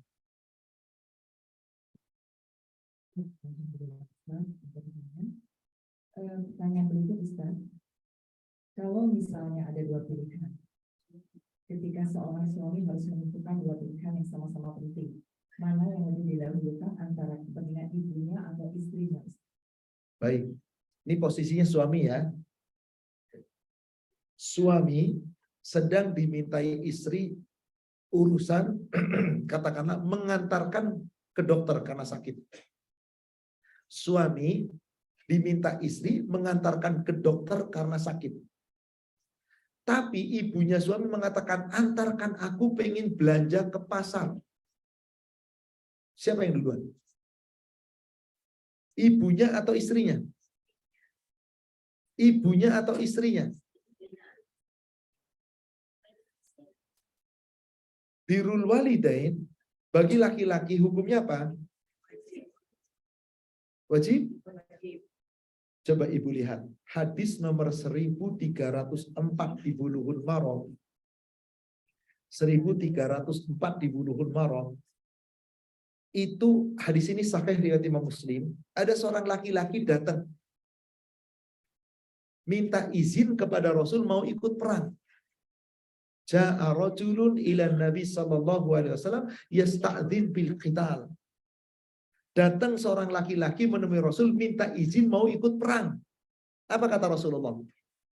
Ahayyun walida, apakah kedua orang tuamu masih hidup? Apa jawab laki-laki? Naam, ya. Apa kata Rasulullah? Irji' fabirrahuma. Balik, pulang. Berbaktilah kepada kedua. Jadi perang dengan berbakti sama orang tua lebih utama mana? Benar begini? Oke, baik. Kemudian hadis nomor 66 Sahih Muslim. Abdullah bin Mas'ud, Abu Mas'ud bertanya kepada Rasulullah sallallahu alaihi wasallam, "Ya Rasulullah, ayyi amali afdal?" Wahai Rasulullah, amal apakah yang paling utama? Amal apa yang paling utama? Apa jawab Rasul? As-salatu li waqtiha. Salat pada waktunya. Tepat waktu. Itulah amal yang paling dicintai Allah. Summa ayyu ya Rasulullah. Kemudian amal apa lagi ya Rasulullah? Birrul walidain. Berbakti kepada kedua. Nomor berapa ini? Setelah hablum minallah? Nomor 2. Berarti nomor 1 setelah hablum minallah. Betul begitu? Summa ayyu ya Rasulullah. Lalu apalagi, amal apa lagi ya Rasulullah? Apa kata Rasulullah? Jihadun fi sabilillah. Berperang, berjihad di jalan Allah. Maka lebih utama mana? Jihad atau berbakti sama orang tua? Berbakti sama orang tua. Betul kedudukannya? Oke. Suami, istri tadi secara umum. Mana yang harus didahulukan? Istri atau ibu? Bagi seorang suami, wajib ibu didahulukan. Wajib ibu didahulukan. Sekarang istri sakit harus diantar ke dokter. Ibu pengen belanja kebutuhan rumah tangga habis, segera diantar ke pasar. Mana yang didahulukan? Istri atau ibu? Hakikat akidah kaidah adalah ibu. Tapi lihat, kebutuhan utama, kepentingan utama, urgensi, faktor yang paling utama. Kira-kira belanja bisa nanti apa enggak? Ke rumah sakit ngantar isi yang lagi sakit, apalagi parah. Nah, istri dulu. Ibu maaf ya Bu, nanti belanjanya sepulang dari ngantar istri. Dengan cara ramah. Ibunya, kamu tuh durhaka. Nggak boleh itu. Kan kadang ada ibu yang cuman mengenal, nih hadisnya nih, ibumu, bahkan nomor 3 kali, ibumu, kamu tuh durhaka. Nggak boleh, prioritas utama, skala prioritas dalam Islam berlaku. Contoh, ada orang wajib sholat, masuk waktu sholat, Allahu Akbar, mau berangkat ke masjid, sholat tepat waktu. Tiba-tiba ada orang jatuh, dan nggak ada yang nolong, mana yang harus didahulukan? nolong orang atau sholat. Bahkan habluminallah bisa di-cut, ditunda, ini selesaikan. Ada seorang dokter lagi operasi pasien dari jam 9, jam 11 harusnya selesai operasi. Jam 12 duhur bisa tepat waktu. Sampai jam duhur belum selesai, masih dalam pembedahan. Dengar adzan. Mana yang dahulu kalau dokter? Wahai pasien, aku dipanggil Allah, sebentar ya, tinggal dulu. Ya gimana nyawa? Maka itu didahulukan. Inilah akidah, Pak. Adil namanya. Tidak serta-merta harus ibu, dilihat urgensinya. Paham sampai di sini? Jadi tidak serta-merta, berbeda ketika seorang istri, ibunya atau suaminya, bapaknya atau suaminya. Suami nomor satu. Karena isi setelah diijab qabul oleh orang tua, jadi sudah jadi milik suami. Kan hadisnya kan, barang siapa wanita yang taat, pertama, salat khamsaha, salat 5 waktu dijaga, kemudian salat syahroha, berpuasa sebulan di bulan Ramadan, kemudian apa? Wa hafadat farjaha, menjaga kehormatannya, wa ta'at zaujaha, dan mentaati suaminya. Dapat apa jaminannya? Dikatakan, terserah Anda pilih pintu surga yang mana yang mau dilewati. Silakan masuk. Jadi kunci surga untuk wanita itu ketaatan kepada suami. Demikian, wallahu a'lam.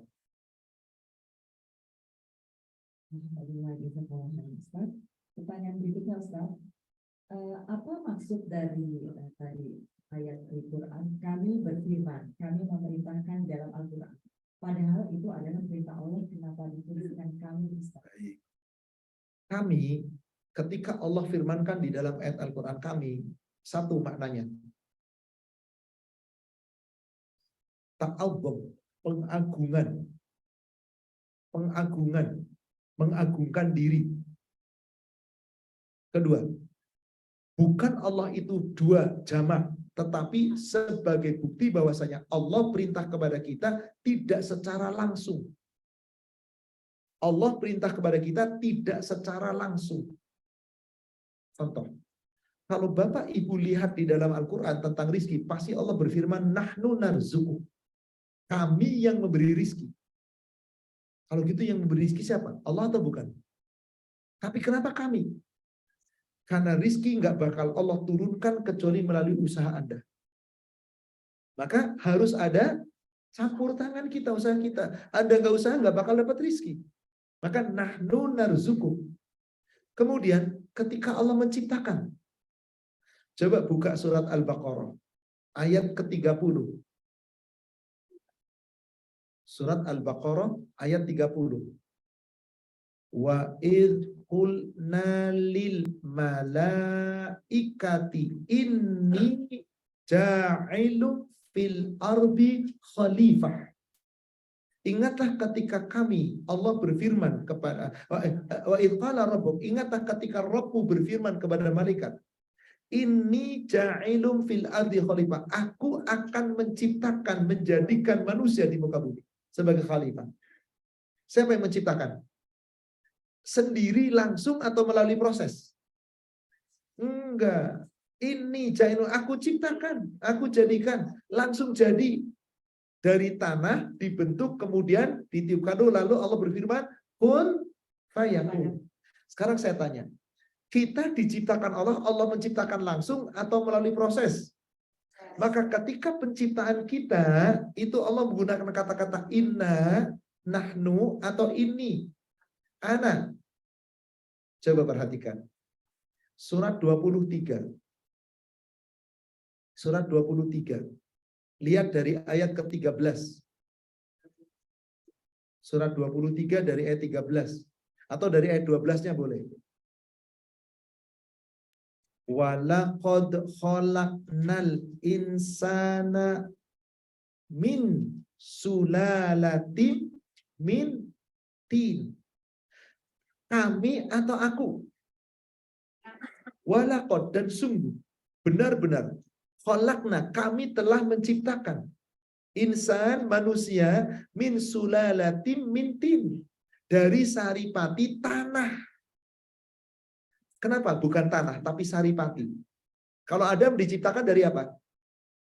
Tanah, mintin. Kalau manusia diciptakan dari saripati tanah. Kenapa dikatakan saripati?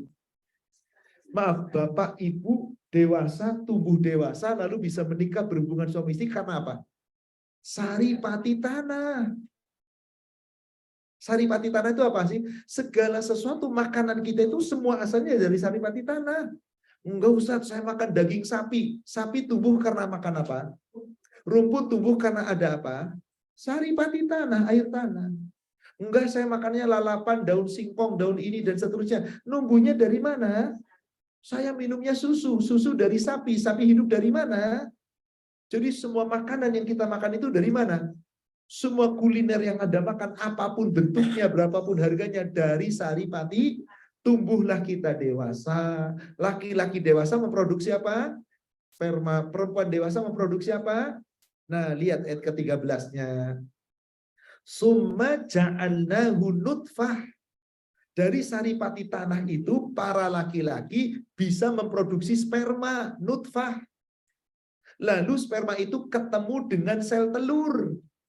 Nah, nempellah di dalam rahim. Itulah yang disebut nutfah. Fi qararin makin, tersimpan di dalam qoror, tempat yang sangat makin, kokoh. Qoror itu kokoh, makin itu tempat yang sangat kokoh. Disebut apa di situ? Kenapa rahim Allah katakan qorori makin, tempat yang kokoh? Kenapa coba? Maaf, Ibu, menurut ilmu kedokteran, rahim Ibu ukurannya berapa? Segede telur bebek lebih kurang. Seginilah, nggak sampai segini, lebih kecil. Masuk sperma, kecil atau kecil sekali? Kecil sekali. Masuk sel telur agak besar, sekitar 2 cm ukurannya. Masuk ke dalamnya, zigot. Nah, itulah nutfah. Ketemunya sel telur dengan sel sperma namanya Tapi kan harus ada sel sperma dulu. Harus ada sel telur dulu. Berarti dari mana asalnya sperma? Saripati tanah. Saripati air tanah. Dari mana adanya sel telur? Saripati. Ketemu jadi zigot. Ada proses apa enggak? Jadi Allah ciptakan kita itu, Allah menggunakan aku atau kami. Kenapa kami? Karena ada proses. Tanpa ada zigot antara sperma laki-laki dan perempuan, nggak pernah jadi kita. Loh, Nabi Isa, Allah yang mempertemukan dalam rahim. Ruh langsung Allah tiupkan. Bagi Allah mudah bukan? Mudah. Bagi ibu, nggak punya suami, pengen, ya Allah saya pengen kayak Maryam, doa. Ya nggak bakal bisa. Karena ini urusan Allah.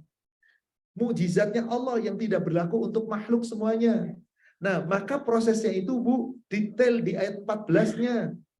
Summa ja'ala khalaqnan nutfata 'alaqah fa khalaqnal 'alaqata mudghah fa khalaqnal mudghata idhama fa kasawnal idhama lahma summa ansha'nahu khalqan akhar fatabarakallah ahsanul khaliqin. Ada proses, Ibu? Di mana prosesnya?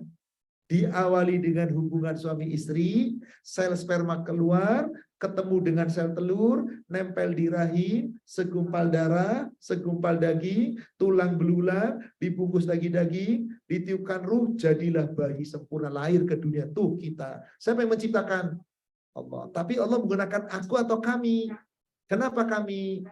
Maka setiap ada suatu proses yang Allah tidak secara langsung, pasti Allah gunakan contoh. Allah turunkan Quran itu aku menurunkan atau kami turunkan? Kenapa kami? Inna anzalnahu fi lail. Kami turunkan dia Quran itu pada malam. Kenapa? Kok kami bukan aku? Sebab Allah nyuruh melalui malaikat. Malaikat Jibril menyampaikan kepada Nabi melalui firman lalu dihafal. Jadi ada proses. Setiap firman Allah menggunakan kata kami. Satu, pengagungan Allah sendiri. Dan di situ pasti ada kesertaan manusia. Paham sampai di sini? Paham, Ibu? Baik. Ada lagi pertanyaan? Ya, alhamdulillah Ustaz, jelas sekali. Jadi memang terkadang kita juga suka bingung kok kami gitu. Jadi supaya ada proses. Ada proses di sana. Ada penyertaan juga. Ya? Penyertaan makhluk yang Allah ciptakan di sana. Nyari rizki, ada nyari ilmu. Hidayah, pasti. Yahdi mayyasha. Aku akan berikan petunjuk kepada siapa yang aku kehendaki. Karena ada hidayah petunjuk Allah. Tapi kalau ada petunjuk melalui proses nahdi bihi inil ibad. Kami berikan petunjuk karena manusianya harus ikut campur. Tapi yang ngasih petunjuk secara langsung Allah. Tapi kalau manusia nggak ikut, nggak ada tiba-tiba tenang. Kalau dapat hidayah, nggak bisa. Harus ada usaha. Sama seperti rizki, nyari ilmu, pengen masuk surga. Itu semua harus campur tangan kita. Tanpa usaha kita nggak bisa kita. Demikian. Jadi Ustaz, pertanyaan satu lagi Ustaz. Tadi mengenai sholat witir ya. Sholat witir Ustaz tadi kita bahas. Apakah tadi sebenarnya kita lagi membahas mengenai rawatib berapa apa syahadat yang kita ucapkan. Nah tadi ada witirnya juga Ustaz. Apakah kita boleh melaksanakan sholat witir setelah sholat sunnah pada isya, lalu kita bangun pukul 4 melakukan sholat tahajud Ustaz? Pada prinsipnya boleh. Nanti bisa dilihat di Bulughul Maram nomor hadis 398. Hadis itu sahih riwayat Imam 4. Abu Daud, Nasai, Tirmizi, dan Ibnu Majah dari sahabat yang bernama Kharijah bin Khuzafah. 398. Innallaha amaddakum bis-shalah hiya khairun lakum min humri na'am. Sesungguhnya Allah telah memberikan kepadamu suatu pahala tambahan melalui sholat. Jika kamu mampu melaksanakan sholat ini lebih baik daripada unta-unta yang berwarna merah.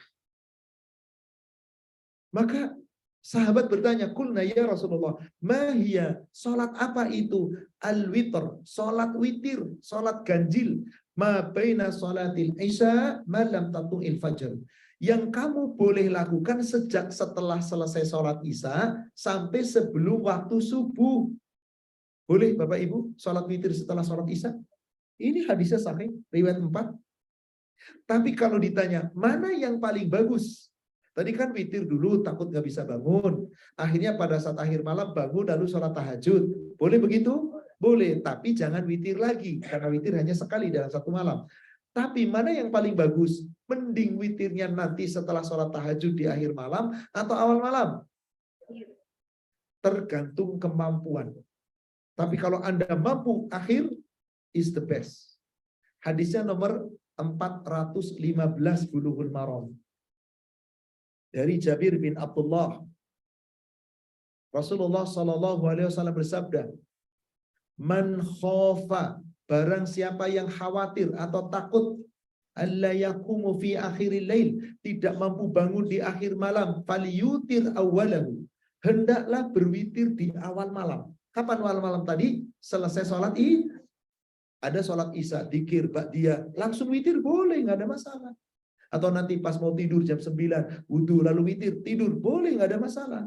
Kalau Anda khawatir nggak bisa bangun akhir, tapi bagaimana kata Rasul? Faman tomi'a, barang siapa yang tomak, yang merasa yakin dan mampu, ayyakumu fi akhiril lail, bangun untuk sholat witir di akhir malam, maka perintahnya apa di situ? Falyutir akhiril lail, hendaklah kamu witir di akhir malam. Fahuwa afdal, itu lebih utama. Kenapa? Karena witro akhiril lail kana masyhuda. Salat witir akhir malam itu disaksikan. Fadzalika afdal, dan itu yang lebih utama. Jadi boleh witir sebelum tidur, boleh setelah salat isya, boleh. Kapan dikatakan setelah selesai salat isya?